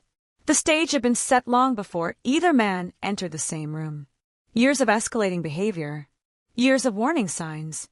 Years of missed opportunities. As spring turned toward summer in Montreal, those separate stories were moving toward a collision point. Soon, security cameras would capture images that investigators would study endlessly. Soon, police officers would enter an apartment and discover evidence that seemed almost impossible to comprehend. Soon, the world would learn the title of a video that would become infamous. And soon, a quiet student who had crossed an ocean in search of a better life would disappear, leaving behind questions, heartbreak, and a criminal case that would forever alter the way people viewed violence in the digital age. For now, however, Jun Lin was still alive. The city lights still reflected across Montreal streets at night. University buildings remained filled with students discussing assignments and future careers. Life continued normally. But beneath that ordinary surface, something terrible was already in motion. And neither Jun Lin nor the people who cared about him could yet see the darkness waiting just ahead. On the evening of May 24, 2012, Montreal seemed no different from any other late spring night. The city glowed beneath a sky that still held traces of daylight. Cars rolled through busy intersections. Restaurant patios were filled with conversations and laughter. Students gathered in apartments, cafes, and bars after long days of classes and work. For most people, it was just another ordinary evening. For Jun Lin, however, it would become the final night of his life. Somewhere in the city, he prepared to meet a man he barely knew. The meeting had likely begun the same way countless modern encounters begin, with messages exchanged online. Dating platforms had become part of everyday life. People met strangers for coffee, drinks, conversations, friendships, and relationships. Most interactions ended without incident. There was little reason to assume this one would be different. Yet behind the screen of the person arranging that meeting was someone whose life had been spiraling into increasingly disturbing territory for years. Luca Magnotta had spent much of his adult life chasing recognition. He wanted attention the way some people crave oxygen. Whether through modeling photographs, social media profiles, fabricated stories, or shocking online content, he constantly searched for ways to keep eyes focused on him. By 2012, his need for attention had evolved into something darker. The disturbing animal torture videos that had circulated online were already known among internet investigators. Communities dedicated to identifying the person responsible had spent years examining clues. Some believed Magnotta was merely seeking publicity. Others feared he represented something far more dangerous. That fear was about to become reality. Security cameras later captured footage showing June Lin entering the apartment building where Magnotta lived in Montreal. The images themselves appeared ordinary. No struggle, no signs of fear, no indication of the horror waiting behind the apartment door. June walked inside under his own power, likely expecting a private encounter between two adults. He never walked out again. What happened after that point was reconstructed through evidence gathered during the investigation, digital records, forensic analysis, and the horrifying video that would later emerge online. Inside the apartment, events unfolded beyond the view of any witnesses. The apartment itself was not remarkable from the outside. It was simply another residence in a city filled with thousands of residences. Neighbors had no reason to suspect that one of the most infamous crimes in Canadian history was about to occur within its walls. At some point during the encounter, June Lin lost control of the situation. Investigators would later determine that he was restrained. What followed was not a sudden act of rage. It was not a spontaneous confrontation. Evidence suggested planning. Evidence suggested preparation. Evidence suggested that the violence was not merely committed but documented. That distinction would become one of the most disturbing aspects of the case. Many killers attempt to hide their crimes. Many seek secrecy. Many avoid leaving records behind. Magnotta appeared to do the opposite. A camera was present. Recording equipment was positioned. The events that unfolded were captured intentionally. Hours later, the world would learn the title attached to that recording. But on the night of May 24th, nobody outside that apartment knew what was happening. Friends of June Lin had no reason to worry. His family, separated by an ocean, could not know that their lives were already changing forever. The city continued moving through the night. Meanwhile, inside the apartment, violence escalated. The exact sequence of every moment remains known only through evidence and the actions documented later by investigators. What became clear was that June Lin suffered a brutal attack that ultimately resulted in his death. The assault was not brief. It was not impulsive. It reflected a level of cruelty that shocked even experienced investigators. One of the most chilling details would emerge later during the trial. Prosecutors argued that the crime demonstrated planning and control rather than temporary loss of emotional restraint. This mattered enormously because it suggested that the murder was not simply about violence. It was about spectacle, the desire to create something that would attract attention, something that would spread, something that would be discussed, something that would make the perpetrator impossible to ignore. As the hours passed, June Lin's life came to an end inside that apartment. The dreams he had carried from China to Canada ended there as well. The future he had been building disappeared. The friendships he had nurtured, the career he had pursued, the family who loved him. Everything stopped. Yet the crime itself was not over. For many murder investigations, the death marks the central event. In this case, it was only the beginning. After the killing, Magnotta began a series of actions that transformed a homicide into an international nightmare. Investigators later discovered evidence indicating that he remained remarkably calm. Instead of panicking, he appeared focused, methodical, deliberate. The apartment became a crime scene unlike anything most investigators had ever encountered. Physical evidence suggested extensive efforts to manipulate the body after death. The actions were horrifying enough that many media organizations later chose to avoid describing them in full detail. Even veteran law enforcement officers struggled with the brutality revealed during the investigation. Yet perhaps the most disturbing element remained the camera, because the recording did not stay inside the apartment. The following day, May 25, 2012, a video appeared online. Its title immediately attracted attention. One Lunatic One Ice Pick. The name itself seemed designed to provoke curiosity and shock. At first, many viewers assumed it was fake. The internet had long been filled with hoaxes, staged videos, and fabricated content intended to generate reactions. Some people clicked expecting special effects. Others expected dark humor. Many expected nothing more than another disturbing internet prank. What they saw instead left them horrified. The footage appeared to document an actual killing. Online viewers reacted with disbelief. Forums exploded with discussions. People argued over authenticity. Some insisted it had to be staged. Others felt sick as they watched. The possibility that it might be real terrified everyone. Within hours, copies began spreading. Attempts to remove the video struggled against the speed of internet distribution. Once uploaded, content could be downloaded, mirrored, reposted, and shared across countless platforms. Authorities became aware of the footage. Investigators began examining whether an actual crime had occurred. At that moment, however, they still lacked a confirmed victim. June Lin had not yet been publicly identified. His disappearance was not yet connected to a murder investigation. The horrifying puzzle pieces had not fully assembled. Meanwhile, Magnotta appeared to be pursuing exactly what he had always pursued. Attention! The video generated international discussion. People shared screenshots. News organizations received tips. Online communities immediately recognized similarities to the earlier animal cruelty videos. Many of the same internet investigators who had tracked the cat videos for years suddenly found themselves confronting a terrifying realization. Their worst fears had come true. The person they believed responsible for animal torture had escalated to killing a human being. The progression they had warned about for years had become reality. For them, the news carried a unique horror. It was not merely shocking. It felt preventable. Some wondered whether earlier intervention might have changed the outcome. Others struggled with guilt despite having done everything possible to alert authorities. Across the internet, conversations intensified. Who was the victim? Who was the killer? Was the video genuine? Where had it been filmed? Could the suspect be identified? As investigators began examining evidence, another troubling detail emerged. Magnotta did not appear interested in hiding. In fact, many of his actions seemed almost designed to ensure discovery. The apartment itself contained clues. Digital evidence existed.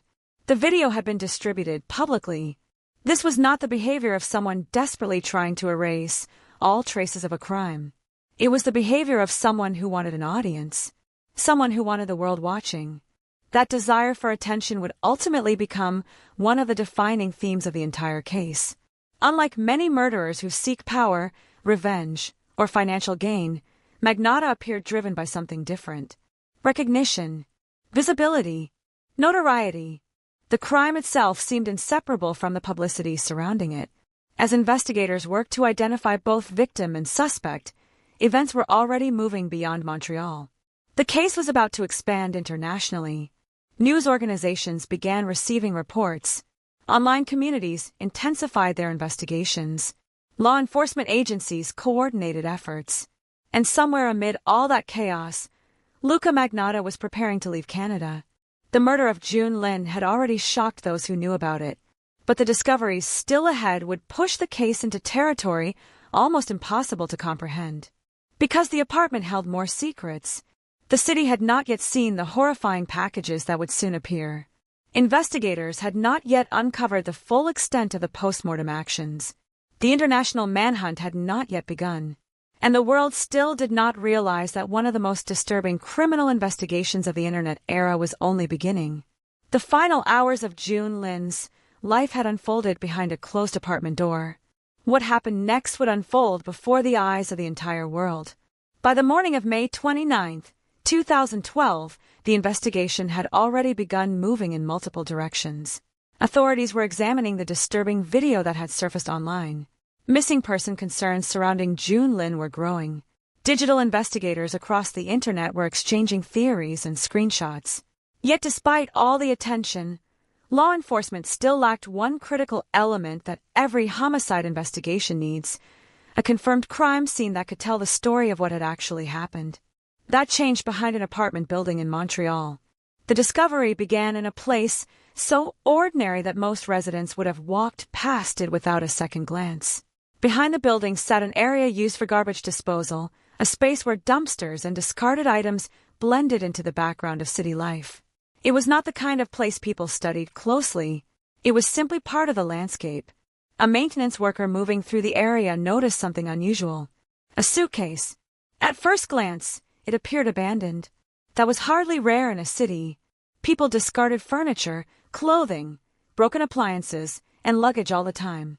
The worker might easily have ignored it and continued with his day. But something felt wrong.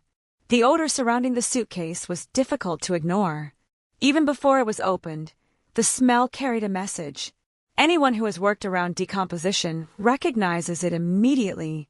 It is heavy, distinct, unforgettable. The worker contacted authorities. Soon police officers arrived. What began as a suspicious item call rapidly transformed into something far more serious. Investigators approached cautiously. The odor grew stronger. The atmosphere around the scene changed. Experienced officers sensed they were about to encounter something terrible. When the suitcase was examined, their fears were confirmed. Inside was a human torso. The discovery immediately elevated the investigation to an entirely different level. Police now had physical evidence confirming that a homicide had occurred. The scene became active with investigators, forensic technicians, photographers, and crime scene specialists. Yellow tape stretched across sections of the area. Officers began documenting everything. Every angle, every measurement, every item nearby. Nothing could be overlooked. The victim's remains were carefully recovered. Nearby, investigators found additional evidence. Clothing, bloodstained materials, various items that appeared connected to the crime. Each discovery created new questions. Who was the victim? Where had the murder occurred? Who had transported the remains to this location? And perhaps most importantly, where was the killer? As forensic teams processed the area, another crucial lead emerged. The suitcase had not appeared there by magic. Someone had carried it. Someone had moved it from another location. Someone had risked being seen. That meant there was a chance surveillance cameras had captured something. Montreal, like most major cities, possessed numerous security systems. Apartment buildings, businesses, street cameras, parking areas, entrances and exits. Investigators immediately began searching for footage. The apartment building itself soon became a major focus. Detectives started reviewing recordings from security cameras installed around the property. Hours of footage had to be examined carefully. The process was tedious. Every minute mattered. Every frame might contain a clue. Eventually, investigators observed exactly what they had hoped and feared to find. The cameras showed Luca Magnotta. The footage captured him moving through the property, carrying garbage bags and other items shortly after the suspected time of the murder. The images were chilling, not because they showed violence directly, but because of how ordinary he appeared. There was no visible panic, no frantic behavior, no obvious signs of someone overwhelmed by guilt or fear. Instead, the footage suggested purpose, movement, planning, a man completing tasks. Investigators began building a timeline. Step by step, minute by minute, the apartment emerged as the likely primary crime scene. The garbage area became a disposal site. The surveillance footage became a visual record connecting the suspect to crucial evidence. As the investigation progressed, officers obtained access to Magnotta's apartment. What they found inside was deeply disturbing. Crime scenes often reveal emotional stories, arguments frozen in time, struggles captured through overturned furniture, moments of violence reflected in blood patterns. This apartment told a particularly horrifying story. Evidence suggested that extensive violent activity had occurred within its walls. Forensic teams worked methodically. Photographs documented every room. Samples were collected. Surfaces were tested. Potential DNA evidence was preserved. Nothing was left to chance. The apartment contained signs that aligned with the video circulating online. That connection strengthened investigators' confidence that they were looking at the location where June Lin had died. The atmosphere inside the residence reportedly affected even experienced investigators. Police officers encounter tragedy regularly. Many spend careers processing violent crime scenes. Yet certain locations remain unforgettable. Certain scenes stay with investigators long after cases end. This apartment became one of those places. The combination of physical evidence and the video's existence created an especially disturbing picture. Every room seemed connected to a larger narrative of planning, recording, and violence. Outside the building, media attention intensified. News crews began gathering. Reporters competed for updates. The story was spreading internationally. Public fascination grew with every new development. At the same time, investigators still faced significant challenges. The victim had not yet been formally identified through all necessary forensic procedures. Although evidence increasingly pointed toward June Lin, authorities needed scientific confirmation. Forensic experts began comparing available information. DNA testing became crucial. Investigators worked carefully to ensure accuracy. Families deserved certainty. Courts demanded certainty. The investigation could not rely on assumptions. As laboratory work continued, detectives expanded their search for additional remains. The torso recovered from the suitcase represented only part of the victim. That reality created an urgent and deeply unsettling task. Other body parts remained missing. Authorities feared they might have been discarded elsewhere. Search efforts intensified. Investigators examined garbage routes, waste processing facilities, transportation records, potential disposal locations. Every possibility had to be explored. Meanwhile, a shocking new development emerged. Packages began appearing through Canada's postal system. At first, postal workers and office employees had no reason to suspect anything unusual. Mail arrives every day. Boxes and envelopes move constantly through the system. Most contain ordinary items, documents, gifts, business materials. Nothing prepares someone for discovering human remains. One package contained a severed human foot. Another contained a severed hand. Recipients included political offices. The discovery sent shockwaves across the country. The realization that body parts were being mailed transformed public concern into national alarm. Suddenly, this was no longer simply a homicide investigation. It had become a case involving the deliberate distribution of human remains across Canada. Fear spread rapidly. People wondered whether additional packages existed. Postal employees became increasingly cautious.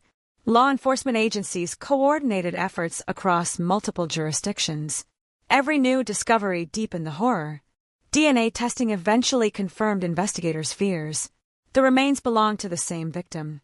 June Lin, the young student who had come to Canada seeking opportunity and education, had been subjected to unimaginable violence. For those who knew him, the confirmation was devastating. Friends who had hoped for another explanation found themselves facing reality. Family members thousands of miles away confronted grief that few people can comprehend. The person they loved was gone, and the circumstances surrounding his death had become international news. Back in Montreal, detectives continued processing evidence. Every item recovered from the apartment added detail to the timeline. Electronic devices became particularly important. Computers, storage media, digital records. The modern world leaves trails, messages, search histories, videos, location data. Investigators knew those trails might reveal motive, planning, and intent. Digital forensic specialists began examining recovered devices. The work required patience. Information had to be extracted carefully, preserved correctly, analyzed thoroughly. The goal was not merely to prove a crime occurred. The goal was to understand exactly how it happened. As evidence accumulated, one conclusion became increasingly clear. This murder had not been hidden. Many criminals attempt to erase traces of their actions. Magnotta appeared to have embraced visibility. The video, the mailed remains, the online activity, the evidence suggested someone who wanted the crime noticed, someone who wanted discussion, someone who wanted attention.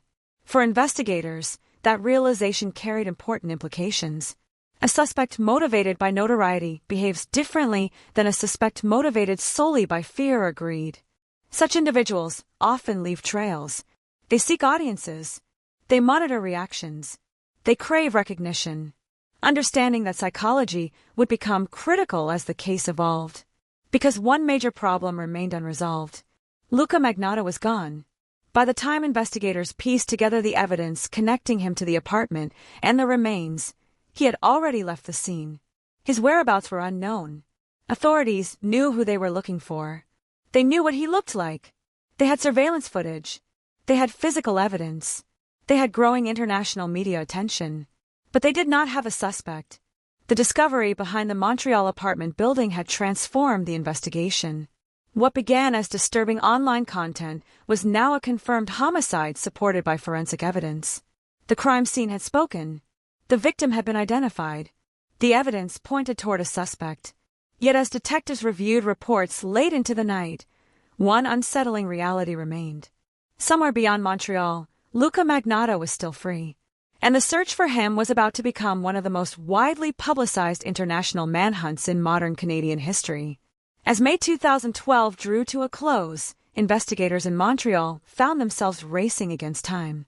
The discovery of June Lin's remains, the horrifying video circulating online, and the growing mountain of evidence connected to Luca Magnotta had transformed the case into an international emergency. Every passing hour increased the distance between the suspect and the authorities pursuing him. Yet in many ways, the investigation had begun long before police officially identified him as a murderer.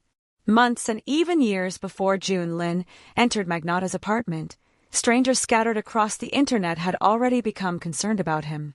It was an unusual beginning to a murder investigation. Most homicide cases start with a victim. This one, in a strange way, began with cats. Long before police agencies knew his name, disturbing videos had appeared online showing kittens being tortured and killed. The clips spread rapidly through animal rights communities and internet forums.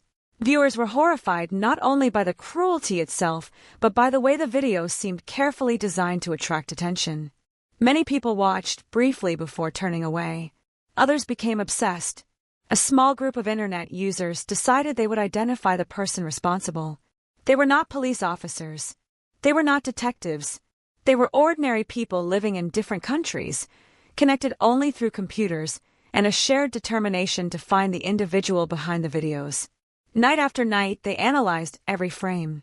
Furniture, electrical outlets, background reflections, cigarette packages, wall decorations, anything that might reveal a location, anything that might reveal an identity. The process resembled amateur intelligence work. One clue led to another. The group eventually became convinced that the person appearing in connection with the videos was Luca Magnotta. Yet when they attempted to alert authorities, their warnings often failed to generate urgency. At the time, the case involved animal cruelty, not murder. Many feared that the individual responsible might someday escalate to violence against humans. The concern seemed dramatic then. Months later, it would appear prophetic.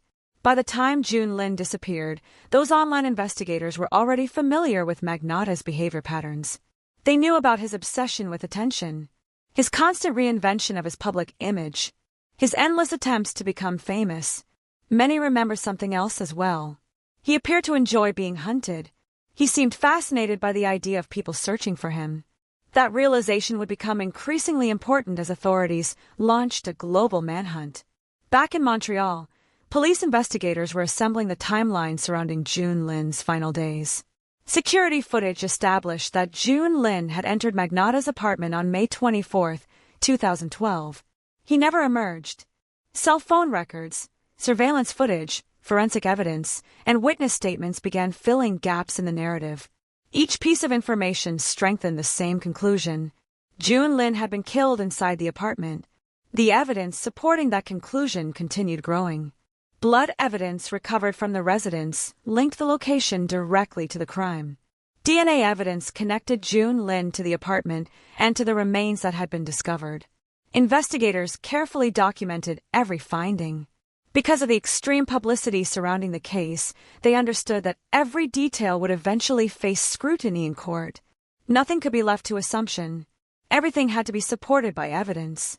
As forensic teams worked in Montreal, another group of investigators focused on a different challenge: finding Luca Magnotta. Initially, authorities believed he might still be somewhere in Canada. Airports were notified. Border crossings received alerts. Police agencies throughout the country shared information. But evidence soon suggested something troubling. Magnotta had likely already left the country. Detectives began reviewing travel records, financial transactions, immigration databases, passenger manifests. The modern world creates digital footprints almost everywhere. Even fugitives leave traces. Investigators soon discovered that Magnotta had boarded a flight shortly after the murder. The discovery changed everything. The search was no longer national. It was international. Authorities requested assistance from foreign law enforcement agencies. Information flowed between countries. Canadian investigators coordinated with partners overseas. The case was now attracting enormous media attention. News broadcasts aired Magnotta's photograph repeatedly. His face appeared on television screens across multiple continents. Newspapers published front-page stories. Online articles generated millions of views. Ironically, the publicity he had always seemed to crave was finally arriving. But now it came attached to accusations of murder. As the search widened, investigators began examining Magnotta's past more closely. The deeper they looked, the stranger the picture became. His life appeared filled with contradictions. He frequently exaggerated accomplishments. He claimed connections to celebrities. He portrayed himself differently, depending on the audience. Online, he often seemed to be performing a version of himself rather than revealing his actual personality. Former acquaintances described someone intensely focused on image, someone who measured value through attention, someone who became frustrated when recognition failed to arrive. Investigators studying his history noticed recurring patterns: false identities, fabricated stories, attempts to generate publicity. The behavior suggested a person who viewed life almost as a stage production.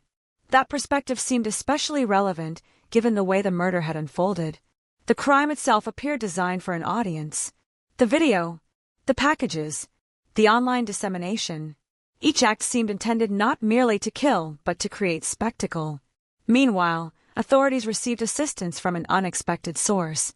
The same online communities that had investigated the cat videos years earlier began sharing information again.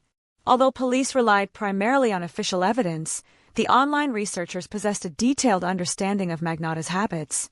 Some had spent years tracking his internet activity. They recognized usernames, patterns, aliases, connections between accounts. In certain cases, information gathered by these amateur investigators proved remarkably useful. The collaboration between traditional law enforcement and internet communities became one of the most unusual aspects of the case. It demonstrated how criminal investigations were changing in the digital age. A suspect could no longer disappear easily into anonymity. Every online post, every photograph, every interaction created potential evidence. As authorities traced Magnotta's movements, a picture emerged. After leaving Canada, he traveled to France. Rather than hiding completely, he appeared to move openly through various locations: hotels, transportation hubs, public areas. Investigators found this behavior surprising. Most fugitives attempt to minimize visibility. Magnotta seemed unable to resist attention. Reports later suggested he followed media coverage of the case. He knew the world was searching for him. He knew his face dominated news broadcasts. Yet instead of retreating into isolation, he appeared fascinated by the unfolding drama. For investigators, this characteristic offered both opportunities and challenges. A suspect who seeks attention may expose himself, but such a suspect can also behave unpredictably. Every decision required careful analysis. Would he continue moving? Would he attempt another disguise? Would he surrender? Or would he escalate further? Nobody knew. As the days passed, pressure intensified. The case had become one of the most visible criminal investigations in the world. Political leaders demanded results. Media organizations pursued constant updates. The victim's family awaited justice. Police agencies faced enormous expectations. Yet despite growing evidence, one essential element remained missing: the suspect himself. Then came a breakthrough. International alerts distributed through law enforcement channels generated new leads. One of the most important tools was an Interpol Red Notice. The notice effectively informed police agencies around the world that Magnotta was wanted for serious crimes. His photograph circulated globally. Customs officers saw it. Airport personnel saw it.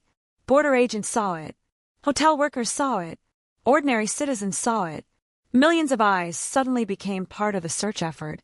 Investigators understood that publicity could become their greatest advantage. The more recognizable Magnotta became, the harder it would be for him to move unnoticed. Every news report increased the likelihood that someone would identify him. Meanwhile, forensic teams continued strengthening the case against him. Evidence recovered from the apartment was analyzed exhaustively. DNA testing confirmed critical connections. Video evidence underwent examination. Digital files were cataloged. Investigators wanted a prosecution capable of surviving every legal challenge. The goal was not simply arrest. The goal was conviction. As June began, law enforcement agencies across multiple countries remained engaged in the search. Tips arrived constantly. Some proved useful. Many did not. Every lead required evaluation. Every reported sighting demanded attention. The workload was enormous, yet investigators refused to slow down. The memory of June Lin remained at the center of every decision. Friends described him as kind, intelligent, and hopeful. A man pursuing education and opportunity. A man whose future had been stolen. Those descriptions reinforced investigators' determination. This was not merely an international media story. It was a homicide investigation. A real victim. A real family. Real grief. Late-night meetings continued. Evidence boards filled with photographs and timelines. Investigators reviewed reports repeatedly. Every movement of the suspect was mapped. Every known contact was examined. Every possibility was considered. Gradually, the search area narrowed. Authorities became increasingly confident that Magnotta remained somewhere in Europe. The challenge was locating him before he moved again.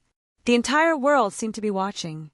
And somewhere across the Atlantic, the man at the center of the investigation was still free, still moving, and still following the headlines that had finally made him famous. The breakthrough everyone was waiting for was now approaching. And it would arrive in a place no one could have predicted. For nearly 2 weeks, Luca Magnotta had managed to stay one step ahead of investigators. His face was on television screens around the world. His name dominated newspaper headlines. Law enforcement agencies across multiple continents were searching for him. Interpol had issued an international notice. Airports, train stations, border crossings, and hotels had been alerted. Yet somehow he remained free. Every morning seemed to begin with the same question. Where is Luca Magnotta? Behind the scenes, investigators in Canada worked around the clock. Every tip that arrived had to be checked. Every reported sighting demanded attention. Some leads pointed to France. Others suggested he had moved into Eastern Europe. A few were obvious mistakes. People frequently mistook strangers for the most wanted man in the world. The volume of information became overwhelming. But among the thousands of tips, police believed a pattern was beginning to emerge. Magnotta appeared unable to completely disappear. Unlike many fugitives who cut themselves off from society, he seemed drawn toward public spaces, toward attention, toward visibility, toward the very thing that had defined much of his life. Investigators studying his background had already reached a troubling conclusion. Magnotta's obsession was not simply violence. It was recognition. For years, he had tried to manufacture fame. He had created countless online profiles. He had promoted himself relentlessly. He had carefully edited photographs to present an idealized image of himself. He had spread stories about his life that were exaggerated or entirely fabricated. Attention had become a kind of addiction. Now, after the murder of June Lin, he had achieved a level of notoriety beyond anything he had ever imagined. The irony was impossible to ignore. The thing he had spent years chasing might ultimately become the reason he was caught. As investigators reconstructed his movements, they discovered that after leaving Montreal, Magnotta had traveled through Paris. Security footage, travel records, and witness statements gradually filled in gaps. He had not vanished into remote countryside. He had not hidden in isolated safe houses. Instead, he had moved through busy urban environments. The behavior puzzled some investigators. Others were less surprised. A person obsessed with image often struggles with anonymity. And Magnotta appeared fascinated by the media storm surrounding him. Reports later suggested that he followed news coverage of the case. He knew exactly how much attention he was receiving. The world was watching him.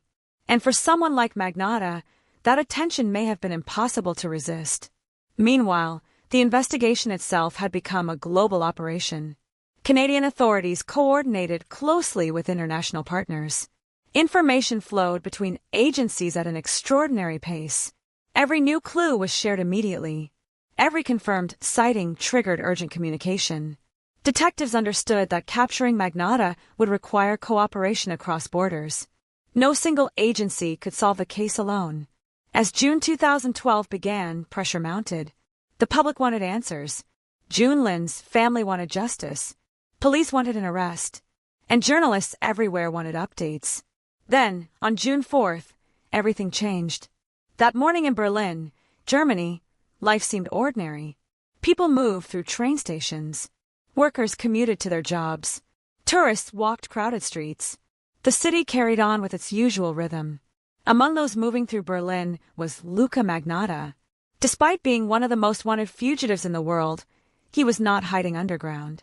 He was not disguised beyond recognition. He was simply moving through public spaces. Eventually, he entered an internet cafe in the Neukölln district. Inside, rows of computer terminals glowed softly.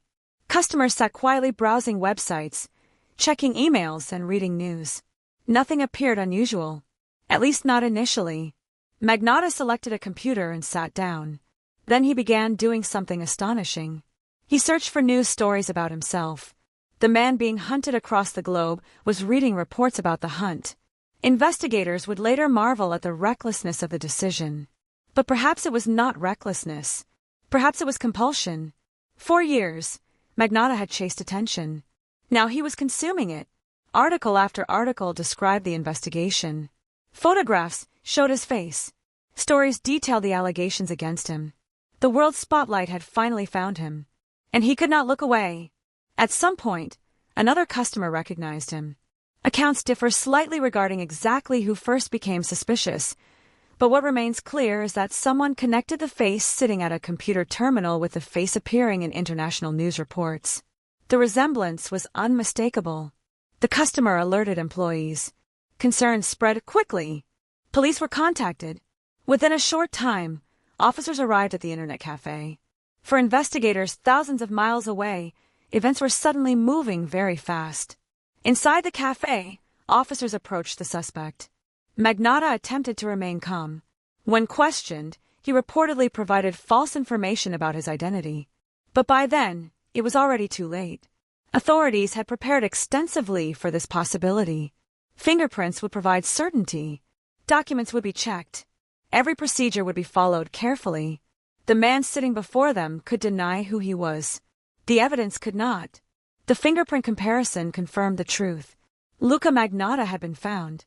The international manhunt was over. News of the arrest spread around the world within hours. Television networks interrupted programming. Breaking news banners appeared on screens. Online publications updated their headlines. After days of uncertainty, authorities finally had their suspect in custody. For investigators in Canada, the moment brought enormous relief. Months of evidence collection. Days of non-stop pursuit, international coordination, countless hours of work. All of it had led to this moment, yet celebration remained limited, because behind every headline stood the reason the investigation had begun. June Lin. The arrest did not erase what had happened. It did not restore a life. It did not lessen the grief experienced by family and friends. What it did provide was the possibility of justice. As German authorities processed the arrest, preparations began for extradition proceedings. Magnotta would need to be returned to Canada to face charges. Legal procedures required careful handling. The case had attracted extraordinary public attention. Any mistake could create complications later. Officials therefore moved deliberately. Every document was reviewed. Every requirement was satisfied. Meanwhile, investigators continued strengthening the prosecution's case. The arrest was only one milestone. A conviction would require overwhelming evidence. Fortunately, evidence was exactly what investigators possessed. The volume of material connecting Magnotta to the crime was immense. Surveillance footage, travel records, DNA evidence, physical evidence recovered from the apartment, postal evidence linked to the packages, digital evidence connected to the video. Each category reinforced the others. The case resembled a puzzle whose pieces all pointed toward the same conclusion. Prosecutors understood the significance of that fact.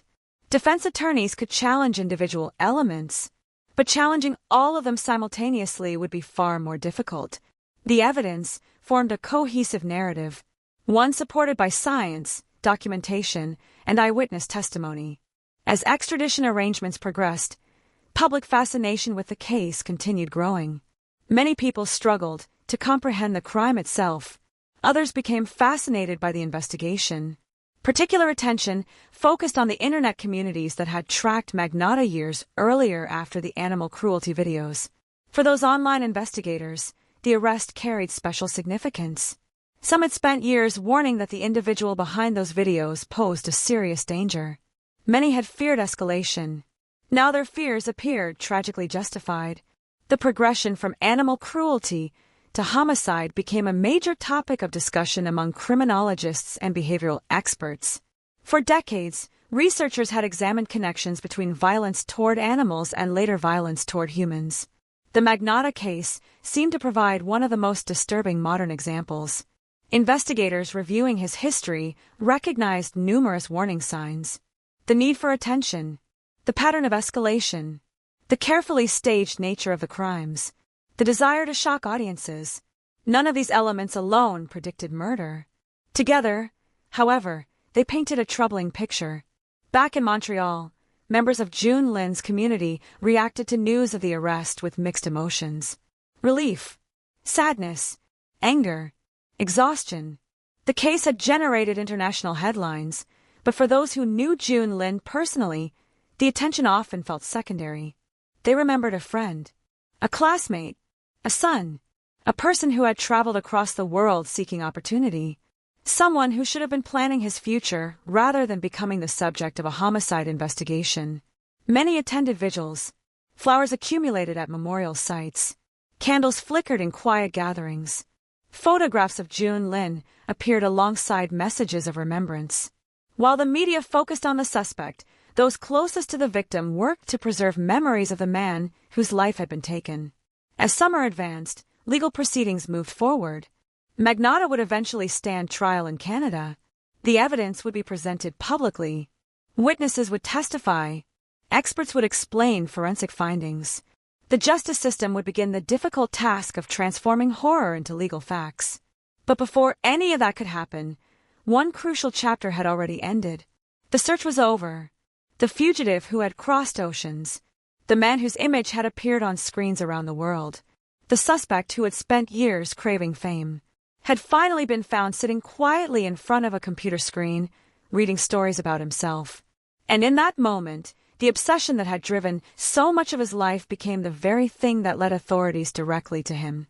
The breakthrough investigators had been waiting for had arrived. Now the battle would move from international streets and border crossings into a courtroom where evidence, not headlines, would determine Luca Magnotta's fate. By the time Luca Magnotta's trial began in the autumn of 2014, more than 2 years had passed since the murder of June Lin. The headlines had never completely disappeared. The images, the international manhunt, the disturbing video, and the horrifying details of the crime had ensured that the case remained etched into public memory. Yet inside the courtroom in Montreal, the focus was no longer on speculation, internet discussions, or media coverage.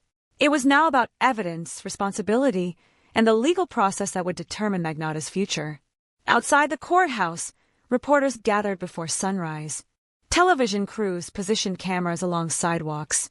Journalists from Canada, Europe, Asia, and the United States waited for updates. Every day brought renewed attention. Every witness generated headlines. Every piece of evidence became a subject of discussion. For many observers, it felt less like a criminal trial and more like the conclusion of a story the entire world had been following for years. But for June Lin's family, there was nothing dramatic or entertaining about the proceedings. Every day in court meant revisiting the worst moment of their lives. Every testimony forced them to hear details they wished had never existed. Every photograph carried unbearable weight. The courtroom became a place where grief and justice collided. When proceedings began, prosecutors presented a straightforward argument. The evidence, they claimed, overwhelmingly demonstrated that Luca Magnotta had planned, committed, documented, and attempted to conceal the murder of June Lin. Their case relied not on a single piece of evidence, but on an enormous collection of interconnected facts. Surveillance footage, DNA evidence, digital records, witness testimony, travel documentation, postal evidence, forensic examinations. Together, these elements formed a powerful narrative. Investigators described how June Lin had entered Magnotta's apartment on May 24, 2012. Security cameras recorded the moment. There was no mystery regarding where June Lin had gone. The footage showed him entering the building. No footage showed him leaving. That fact alone became one of the most significant foundations of the prosecution's case. Witnesses then described the investigation that followed June Lin's disappearance. Police officers explained how evidence recovered from the apartment connected directly to the victim. Forensic specialists carefully walked jurors through scientific findings. Blood evidence recovered from the scene matched June Lin. DNA evidence linked the apartment to the remains that had been discovered. Each expert testimony added another layer of certainty. The scientific evidence spoke with a clarity that speculation could never achieve. Prosecutors then turned to one of the most disturbing aspects of the case: the video. Although the court took precautions regarding how evidence was presented, the existence of the recording became central to understanding the crime. Investigators explained how digital evidence connected the recording directly to Magnotta. Metadata, computer records, internet activity, all pointed toward the same conclusion. The video was not an anonymous creation. It was tied to the accused.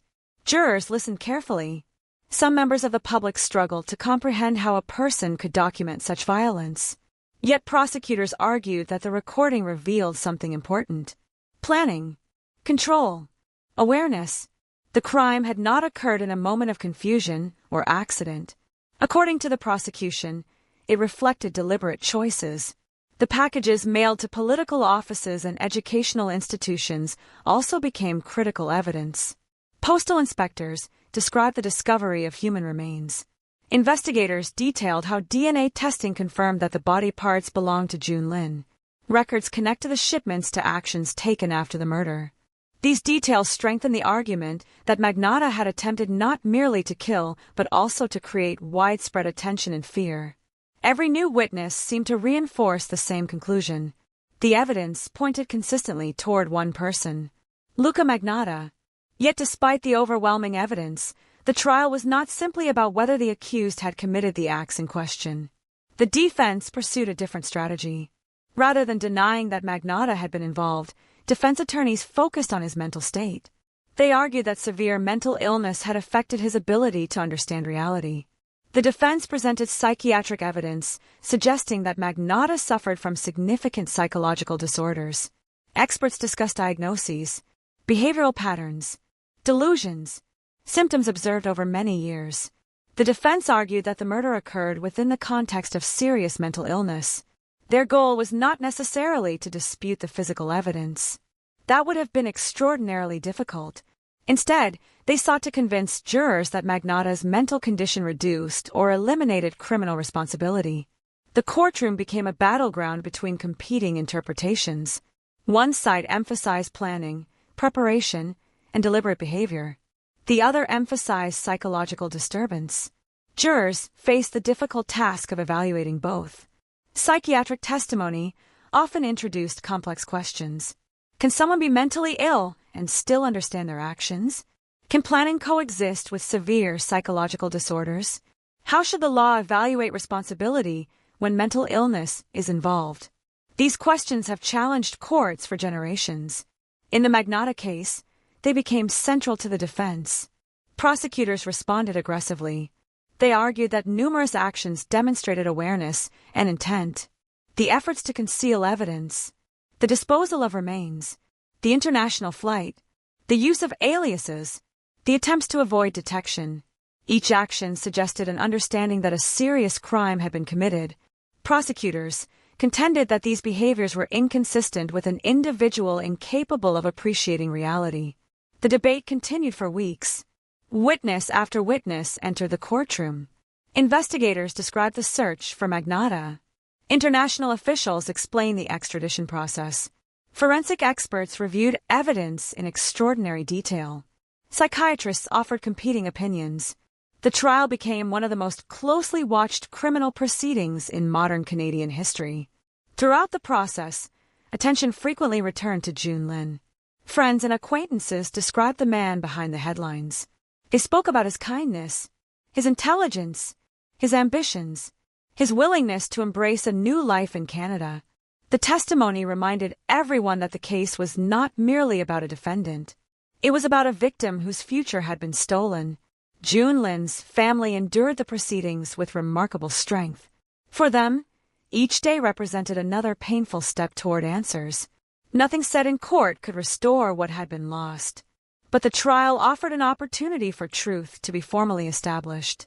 As closing arguments approached, tension filled the courtroom. The prosecution summarized months of evidence.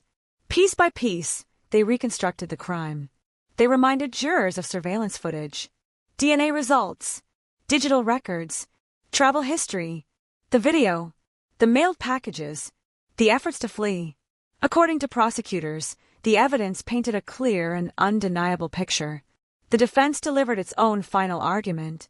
Attorneys urged jurors to consider the psychiatric evidence carefully.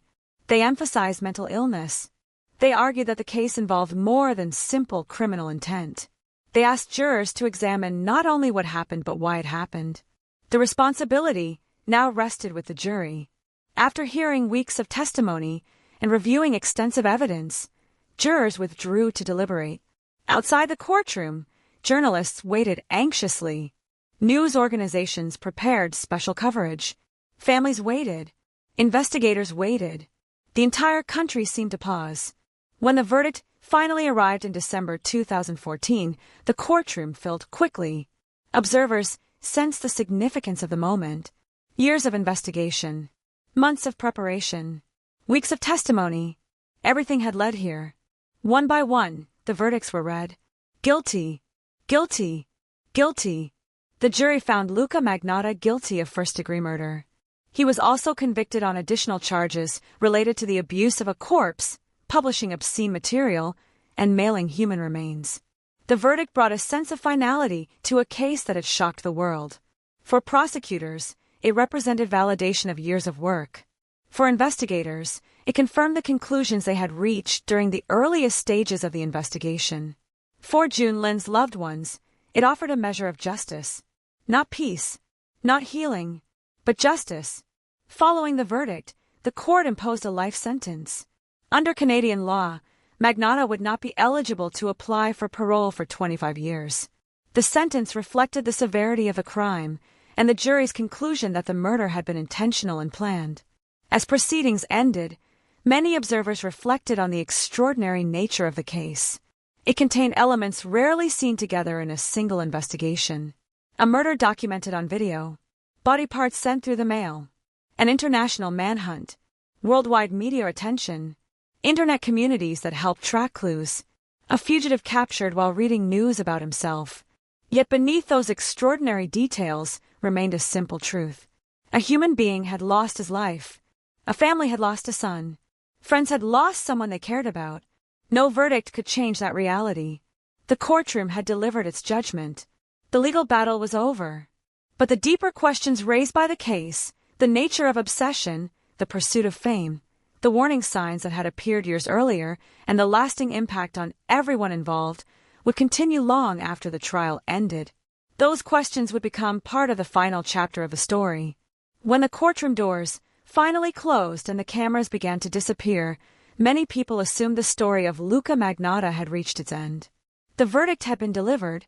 The sentence had been imposed. The international manhunt was over. The evidence had been examined.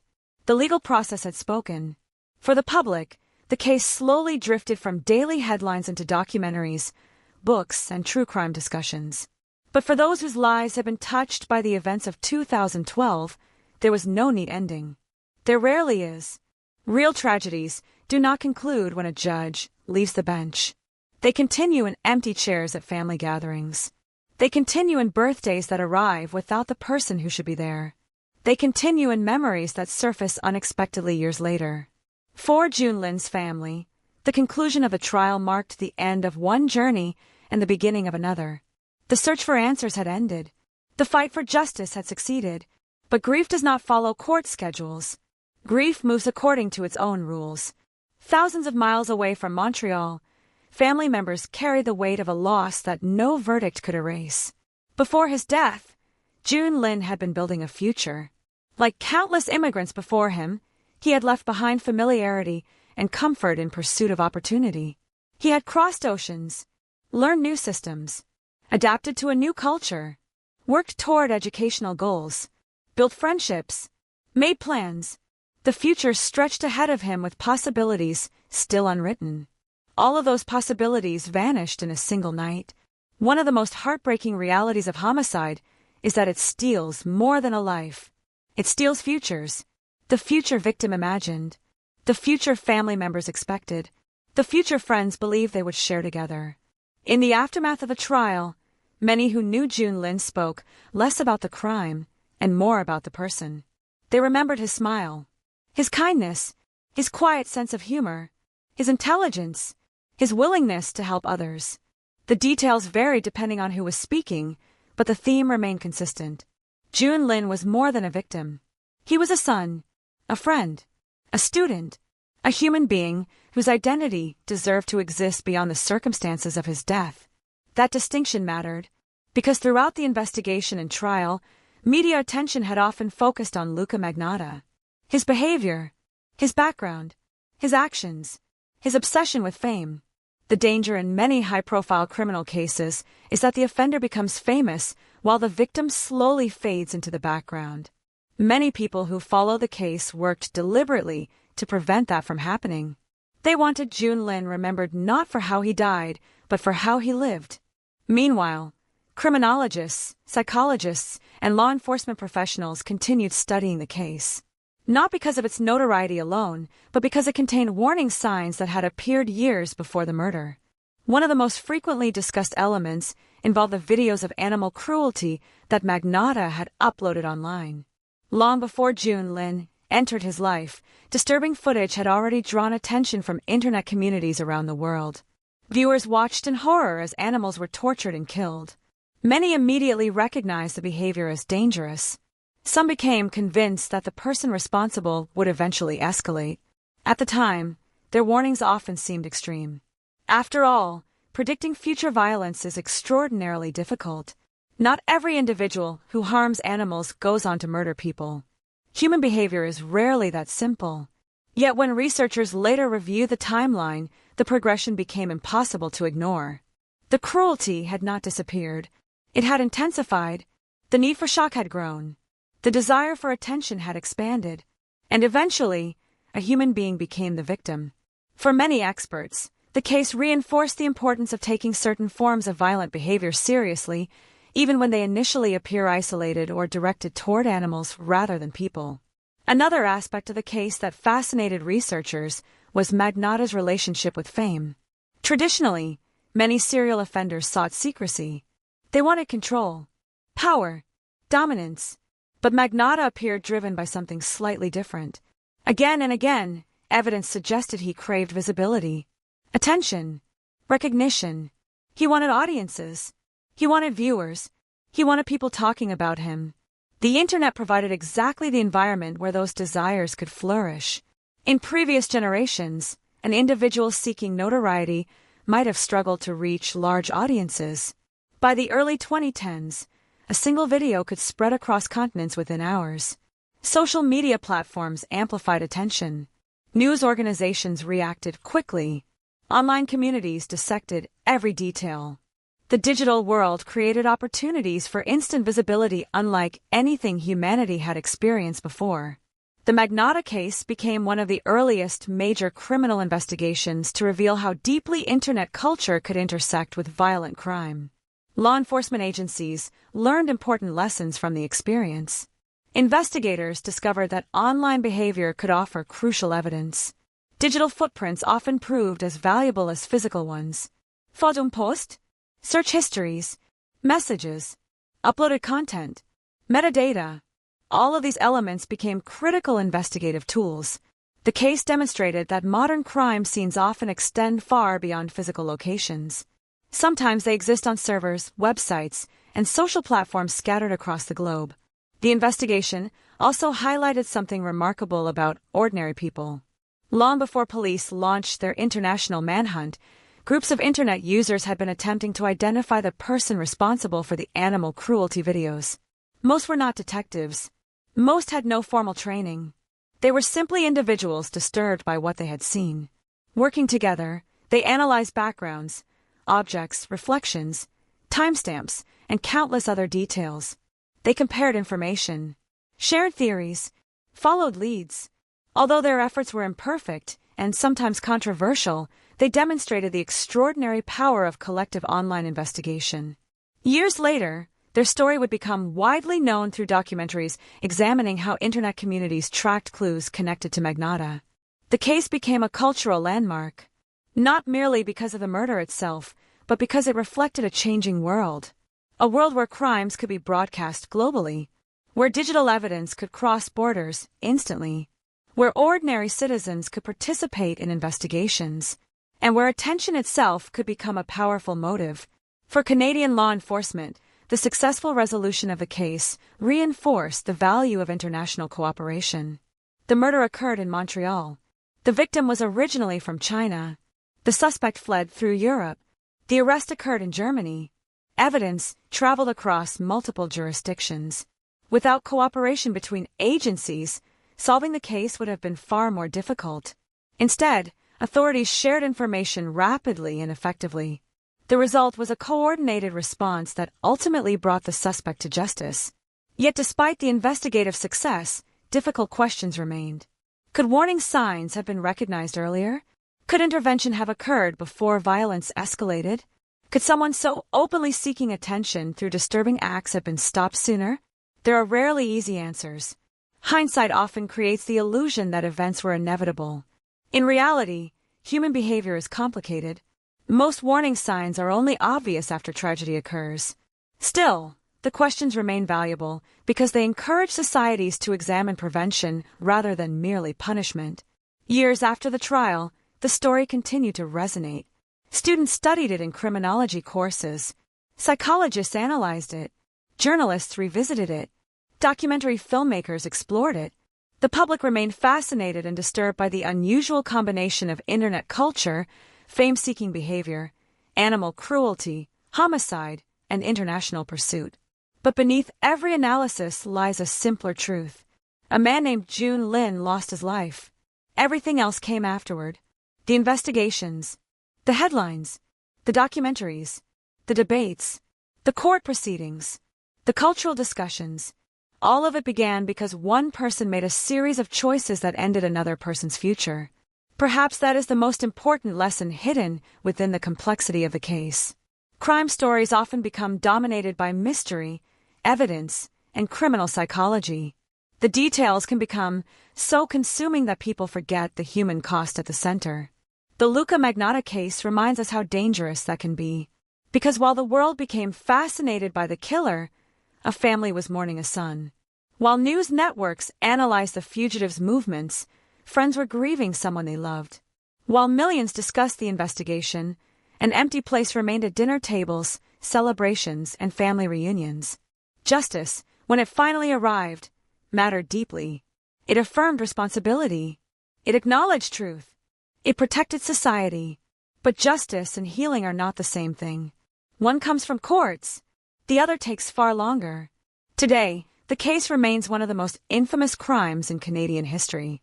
Not simply because of its brutality, but because it revealed how violence, technology, and the pursuit of attention can intersect in terrifying ways. It showed how warning signs can emerge years before tragedy. It demonstrated the growing importance of digital investigations. And it highlighted the extraordinary efforts of investigators across multiple countries who refused to stop searching. Most importantly, it serves as a reminder of June Lin himself. A student, a dreamer, a son who traveled far from home, seeking a better future. His story deserved to continue for decades. Instead, it was cut short. And that is why, Beyond every headline and every documentary, the lasting legacy of this case should never be the notoriety of the killer. It should be the memory of the life that was lost, the pursuit of justice that followed, and the enduring reminder that behind every true crime story stands a real human being whose absence can never truly be measured. Years after the verdict, long after television cameras packed away their equipment and reporters moved on to newer headlines, the story of Luca Magnotta and June Lin continued to cast a long shadow. Some crimes fade from public memory. This was not one of them. Part of the reason was the brutality. Part of it was the international manhunt. Part of it was the internet, where traces of a case remained permanently preserved in news archives, discussion forums, documentaries, and court records. But perhaps the deepest reason was that the case seemed to embody fears that belonged to the modern world. It was a crime born in an era when attention could be measured in clicks. An era when a person sitting alone in a room could broadcast themselves to millions. An era when notoriety could travel faster than truth. As the years passed, criminologists continued to examine the case from every possible angle. Universities discussed it. Law enforcement agencies studied it. Psychologists analyzed it. The questions never fully disappeared. What creates someone whose desire for attention becomes stronger than empathy? How does a person reach the point where human suffering becomes a tool for self-promotion? Could the path have been interrupted years earlier? No single answer ever emerged. Human behavior rarely offers simple explanations. Those who had known Luca Magnotta before the murder often described someone who seemed to be performing constantly. Even ordinary conversations could feel rehearsed. Stories changed depending on the audience. Facts became exaggerated. Reality sometimes appeared secondary to image. Again and again, former acquaintances described a person who desperately wanted to be seen, desperately wanted recognition, desperately wanted significance. For most people, those desires are normal. Everyone wants acceptance. Everyone wants validation. Everyone wants to feel important. But in rare cases, those desires can become distorted. The pursuit of attention stops being a means to an end. It becomes the end itself. And when that happens, the need for attention can begin to overpower judgment. Looking back, many observers saw a pattern stretching years before the murder of June Lin. The animal cruelty videos, the fake stories, the endless attempts to generate publicity, the constant creation of online identities. Each event seemed insignificant when viewed alone. Together, they formed a disturbing trajectory, a road leading toward something darker. Meanwhile, the memory of June Lin remained alive among those who loved him. For his family, time moved differently than it did for the rest of the world. News cycles ended. Documentaries premiered. Books were published. But grief followed its own schedule. There were birthdays without him, holidays without him, phone calls that would never come, moments when someone saw a photograph unexpectedly and felt the loss all over again. People often imagine grief as something that gradually disappears. The reality is different. For many families, grief simply changes shape. But the absence remains. A chair stays empty. A voice stays silent. A future remains unfinished. June Lin had crossed an ocean searching for opportunity. He had pursued education. He had built friendships. He had imagined decades of experiences still waiting ahead. The tragedy of homicide is not only the life that ends. It is the life that never gets the chance to happen. The career that never develops. The family that never forms. The dreams that remain permanently incomplete. That reality stayed with those who knew him. Friends remembered his intelligence, his kindness, his willingness to listen, his curiosity about the world. The characteristics that defined his life were often overshadowed by discussions of his death. Yet those closest to him understood something important. The crime was only a single chapter. His life contained many more. As years passed, another conversation began to emerge from the case. The role of internet communities. Long before police identified Magnotta as a murder suspect, groups of strangers online had become obsessed with tracking the individual responsible for the animal cruelty videos. Many of them had never met each other. They lived in different countries, worked different jobs, spoke different languages, yet they shared a common goal. They wanted accountability. They wanted answers. Using little more than publicly available information, they analyzed photographs, videos, furniture, electrical outlets, posters, clothing, and countless tiny details. What began as amateur investigation eventually became one of the most remarkable examples of online crowdsourcing in criminal history. Their efforts were imperfect. Mistakes were made. At times, innocent people were wrongly suspected. The process revealed both the strengths and dangers of digital investigations. But it also demonstrated something powerful. Ordinary people were no longer passive observers. Technology had transformed them into participants.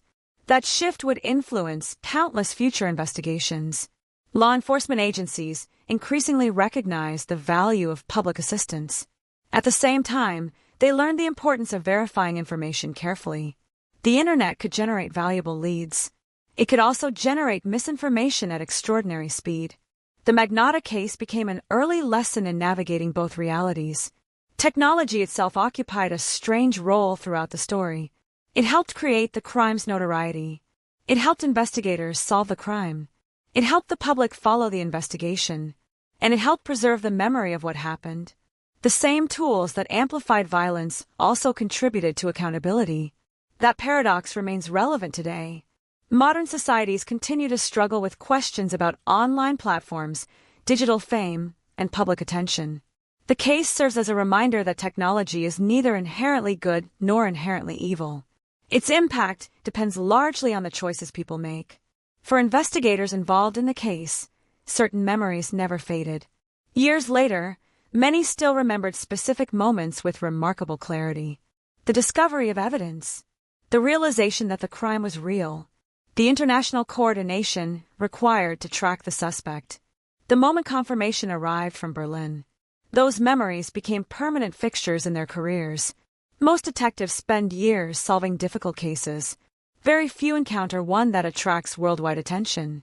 Fewer still encounter one that reshapes discussions about crime in the digital age.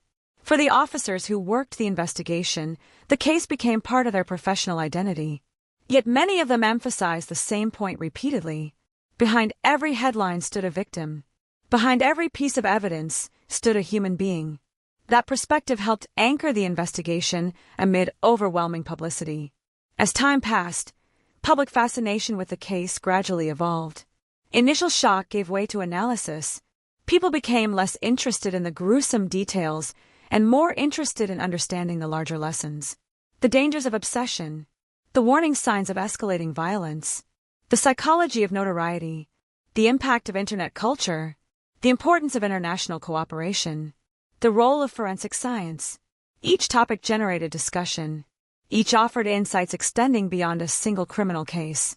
And yet, despite all the analysis, some aspects remained impossible to fully explain. Human beings often search for reasons. We want crimes to make sense. We want clear motivations. We want simple answers. But reality is rarely that cooperative. Sometimes a person commits an act so shocking that understanding remains incomplete. The evidence explains what happened. It explains how it happened. It may even partially explain why. But some questions linger forever. The Luca Magnotta case contains many such questions. Perhaps it always will. What remains certain is that the story left a lasting impact on everyone involved. It changed lives, changed careers, changed conversations, changed investigations. It became one of those rare cases that serves simultaneously as a criminal investigation, a psychological study, a media phenomenon, and a cautionary tale. Most importantly, it remains a reminder of the value of human life. The headlines focused on the killer. The documentaries explored the manhunt. The court proceedings examined evidence. But the true center of the story was never Luca Magnotta. The true center was June Lin, a son, a friend, a student, a person who trusted another human being and paid the ultimate price. When people remember this case years from now, that should be the detail that matters most. Not the fame the killer desperately sought. Not the attention he spent years chasing. Not the notoriety that briefly made him a global headline. Attention FUD. Headlines disappear. Fame is temporary. But the impact of a life, and the loss of that life, endures far longer. And perhaps that is the final irony of the entire story. A man obsessed with being remembered became infamous. Yet the lesson history continues to draw from the case is not about him. It is about the victim he left behind, the people who fought for justice, and the enduring truth that no amount of notoriety can ever outweigh the value of a single human life. To understand why the Luka Magnotta case continues to fascinate criminologists more than a decade after the murder of June Lin, it is necessary to look beyond the crime scene, beyond the courtroom, and beyond the international manhunt.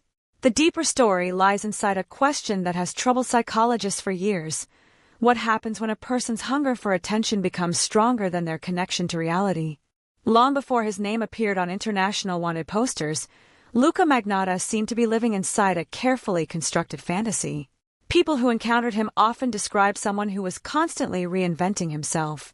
One day he presented himself as a successful model. Another day, he claimed connections to celebrities. Stories appeared and disappeared. Details changed depending on who was listening. Facts seemed less important than the image he wanted to project. Many people exaggerate aspects of their lives. Social media has made that behavior common. People post flattering photographs, highlight achievements, and hide failures. Most of the time, these actions remain harmless. But in rare cases, the gap between reality and fantasy grows so wide that maintaining the illusion becomes an obsession. For Magnotta, attention appeared to function almost like a drug. Every photograph, every online post, every mention of his name offered a brief sense of validation. Yet validation fades quickly. The satisfaction never lasts. The individual begins searching for stronger ways to attract notice. The cycle repeats itself. The need grows larger. Experts who later examined the case noticed something significant. Before the murder, Magnotta had already demonstrated a pattern of escalating behavior. He did not suddenly emerge from anonymity and commit a shocking crime. Instead, he spent years attempting to place himself in front of audiences. His modeling career never reached the heights he appeared to desire. His acting ambitions failed to generate meaningful fame. His online presence attracted attention, but not enough to satisfy him. The spotlight remained just out of reach. Then came the animal cruelty videos. To many observers, those videos represented more than simple acts of cruelty. They appeared to be performances. The videos were recorded, edited, and uploaded specifically for viewers. The suffering itself was not enough. There had to be an audience. That distinction matters. Many violent offenders commit crimes in secret because they fear consequences. Magnotta seemed to crave recognition. The audience became part of the experience. Psychologists have long studied the relationship between narcissism and criminal behavior. It is important to understand that narcissism exists on a spectrum. Not every narcissistic person becomes violent. In fact, most never do. However, extreme narcissistic traits can create dangerous conditions when combined with other factors. Individuals with severe narcissistic tendencies may become preoccupied with admiration. Criticism feels unbearable. Failure becomes humiliating. Ordinary life seems insufficient. They may view themselves as deserving of special treatment while simultaneously feeling overlooked by the world. When reality refuses to match their self-image, resentment can grow. Some researchers believe that Magnotta's behavior reflected this dynamic. The world did not provide the level of attention he believed he deserved. Rather than adjusting his expectations, he intensified his efforts to force the world to notice him. The internet provided the perfect environment for that pursuit. By the early 2010s, online platforms had transformed the way people interacted with fame. In previous generations, becoming widely known required access to television, film studios, newspapers, or major organizations. Suddenly, anyone with a camera and an internet connection could potentially reach millions. The barriers had disappeared. Attention became more accessible than ever before. At the same time, attention became easier to measure. Views, comments, shares, and likes created numerical indicators of popularity. People could watch their influence rise or fall in real time. For someone already obsessed with recognition, this environment could become intoxicating. The Magnotta case emerged during a period when society was still learning how digital culture could shape behavior. Today, discussions about viral fame, online influence, and attention-seeking are common. In 2012, many of these conversations were only beginning. The case forced people to confront uncomfortable questions. Could publicity itself motivate violence? Could media coverage unintentionally reward offenders seeking notoriety? How should journalists report on crimes committed by individuals who desperately want attention? These questions remain relevant today. One of the most disturbing aspects of the case was the apparent theatrical nature of the crime. Investigators found evidence suggesting planning, staging, and deliberate efforts to create maximum impact. The murder itself was horrifying enough, yet the surrounding actions suggested an additional objective: visibility. The crime was not hidden. It was documented, distributed, publicized. The audience appeared to matter. This characteristic distinguished the case from many traditional homicides. The goal seemed larger than the act itself. The crime became part of a broader effort to create a global spectacle. Ironically, the very attention Magnotta sought ultimately contributed to his downfall. After fleeing Canada, he traveled across Europe while news organizations around the world broadcast his image. His face appeared on television screens, newspaper covers, and websites across multiple countries. Millions of people became familiar with his appearance. The international publicity made anonymity nearly impossible. Then came one of the strangest moments in modern criminal history. According to investigators, Magnotta was eventually recognized in a Berlin internet cafe while reading news reports about himself. The image feels almost symbolic. A man obsessed with fame sits before a screen, consuming stories about his own notoriety, unaware that the attention he spent years chasing is helping authorities close in on him. The spotlight he desired had become a trap. For criminologists, the case illustrates a broader principle about notoriety-driven offenders. Fame can function as both motivation and vulnerability. The desire for recognition often leaves traces.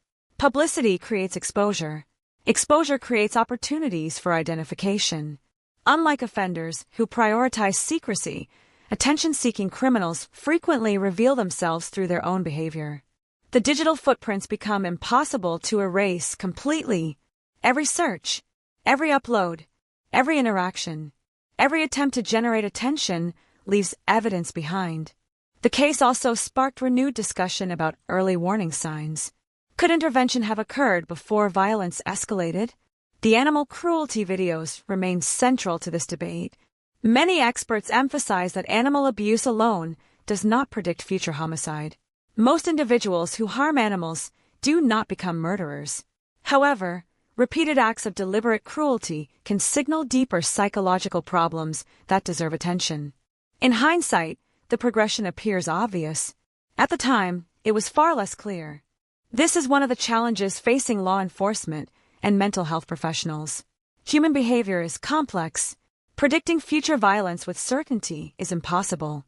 Authorities must balance public safety with individual rights. The Magnotta case does not offer simple solutions. What it offers instead is a cautionary example. It demonstrates how dangerous patterns can develop over time, how obsession can intensify, how fantasy can gradually replace reality, how the pursuit of attention can become destructive when left unchecked. More than a decade later, researchers continue to reference the case when discussing internet culture, narcissistic behavior, and violence. Few criminal investigations combine these elements so dramatically. Yet amid all the psychological analysis, one fact remains essential. The purpose of studying offenders is not to glorify them. It is to understand them. Understanding creates opportunities for prevention. Understanding helps investigators recognize warning signs. Understanding helps society protect future victims.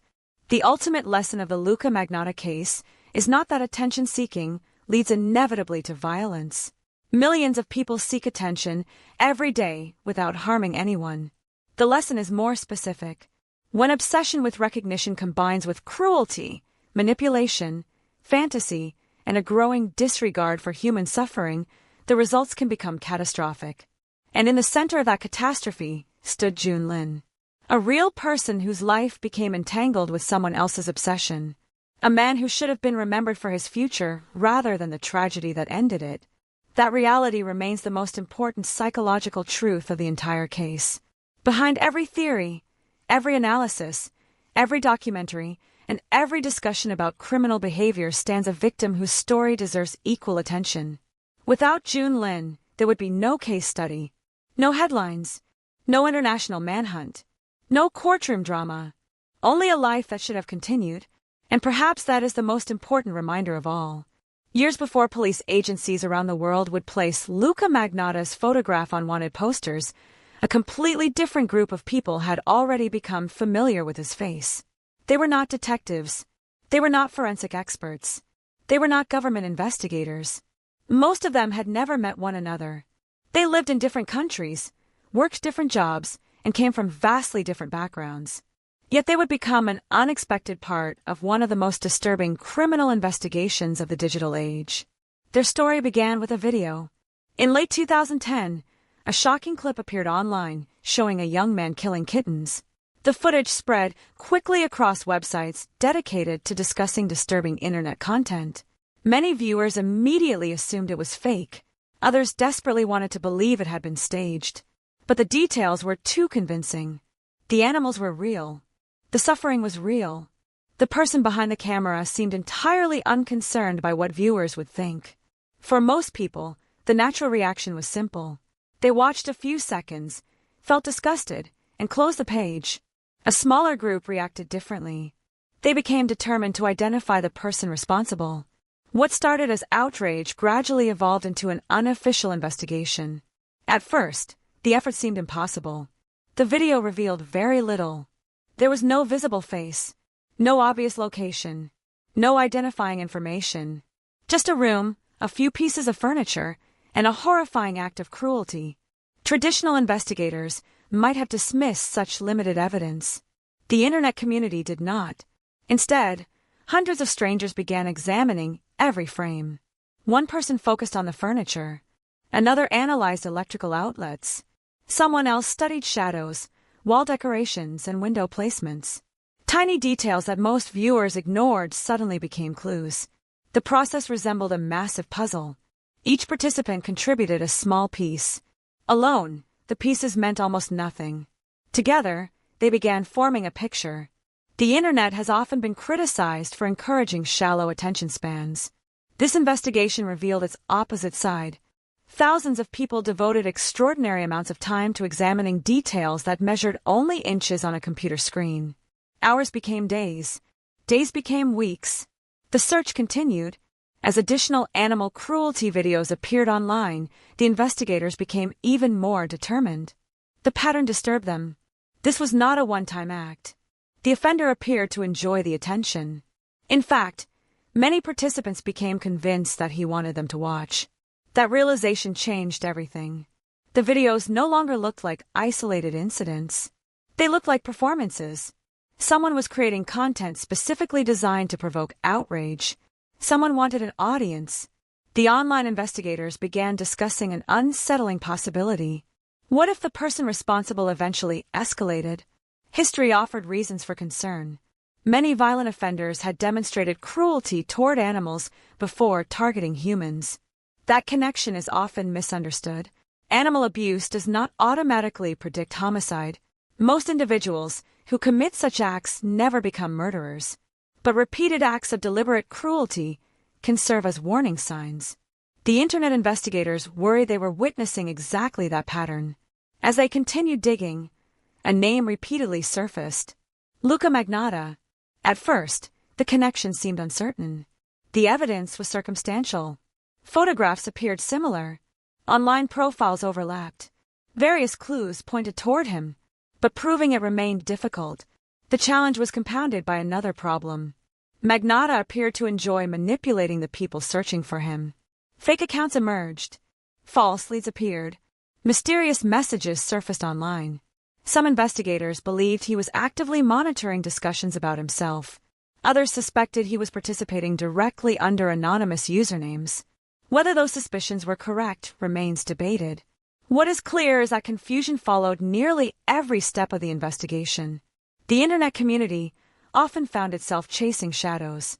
One week, a promising lead would emerge. The next week, it would collapse. Yet the participants continued. They were driven by a shared conviction. If authorities could not identify the offender, perhaps ordinary people could. The effort reflected a new reality of the digital era. Information was no longer controlled exclusively by institutions. Anyone with enough determination could conduct research. Anyone could compare photographs. Anyone could examine public records. Anyone could contribute. The strengths of this approach were obvious. Large groups could analyze enormous amounts of information. Different perspectives generated creative ideas. Geographic boundaries disappeared. Someone in Canada could collaborate instantly with someone in England or South Africa. Yet the weaknesses were equally obvious. Mistakes happened. Rumors spread. Incorrect conclusions gained traction. At one point, innocent individuals found themselves suspected simply because Internet users believed they resembled the offender. The dangers of amateur investigations became impossible to ignore. Despite these problems, the group achieved something remarkable. Years before the murder of June Lin, they had already identified the person they believed was responsible for the animal cruelty videos. The challenge was convincing others. Without direct evidence, law enforcement agencies had limited options. The videos were disturbing, but identifying the creator remained difficult. Jurisdictional issues complicated matters further. Websites operated across multiple countries. Users hid behind anonymous accounts. Evidence disappeared as quickly as it appeared. The investigators felt trapped. They believed they knew who was responsible, yet they lacked the authority to act. Then came May 2012. Everything changed. When news emerged from Montreal about a gruesome homicide and a suspect named Luca Magnotta, many members of the online community experienced a horrifying realization. Their worst fears had come true. The escalation they had worried about for years had become reality. An animal abuser they had spent countless hours tracking was now accused of murder. The shock was profound. For some participants, the news felt deeply personal. They remembered the discussions, the warnings, the concerns, the predictions that violence might escalate. Now a human being was dead. June Lin had lost his life. The tragedy transformed the earlier investigation into something far more serious. Suddenly, the clues gathered by Internet users attracted international attention. Journalists wanted interviews. Documentary producers sought information. Law enforcement agencies reviewed online evidence. The people who had once been dismissed as obsessive hobbyists now possessed valuable insight into the suspect's history. Their experience offered a rare glimpse into his behavior before the murder. What motivated him, how he sought attention, how he manipulated audiences, how he appeared to enjoy provoking reactions. These observations helped researchers understand the broader context of the case. Perhaps the most important lesson involved the nature of modern criminal investigations. For generations, investigations followed a relatively predictable model. Police collected evidence. Witnesses provided information. Authorities solved crimes. The public watched from the sidelines. The Magnotta case challenged that structure. The Internet had created a new category of participant. Ordinary citizens could contribute meaningfully to investigations. They could gather information, analyze data, share findings, identify patterns. This development offered tremendous potential, but it also carried risks. Crowds can be intelligent. Crowds can also be wrong. The challenge lies in balancing public participation with professional oversight. The Magnotta investigation became one of the earliest examples of this new reality. It demonstrated both the power and the limitations of online communities. The Internet investigators correctly recognized dangerous behavior years before the murder. Yet they could not prevent what ultimately happened. That reality continues to haunt many people involved. Some have spoken publicly about feelings of frustration. Others describe lingering guilt despite having done everything they reasonably could. But responsibility belongs only to the person who committed the crime. The investigators did not create the violence.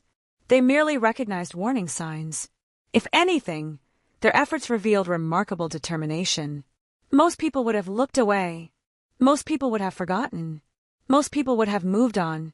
They refused. And because they refused, they documented a critical chapter in the story long before the world understood its significance. Today, their work remains an important case study. Law enforcement agencies increasingly monitor online communities for useful information. Researchers examine how digital crowds solve problems.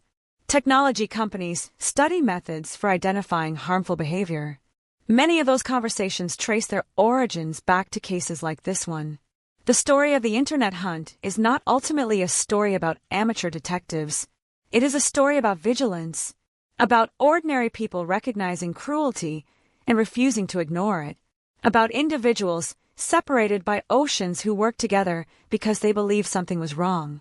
Most importantly, it is a reminder that violence rarely emerges from nowhere. There are often warning signs, patterns, behaviors, signals that become obvious only in hindsight. The challenge is recognizing them in real time. The people who tracked Luca Magnotta attempted exactly that. They saw something disturbing. They paid attention. They sounded alarms. And although they could not prevent the tragedy that followed, their efforts became a remarkable chapter in one of the most infamous criminal cases of the 21st century. Their story serves as both inspiration and warning, a demonstration of what collective determination can achieve, and a reminder that sometimes the darkest threats hide in plain sight, waiting for someone willing to look closely enough to see them.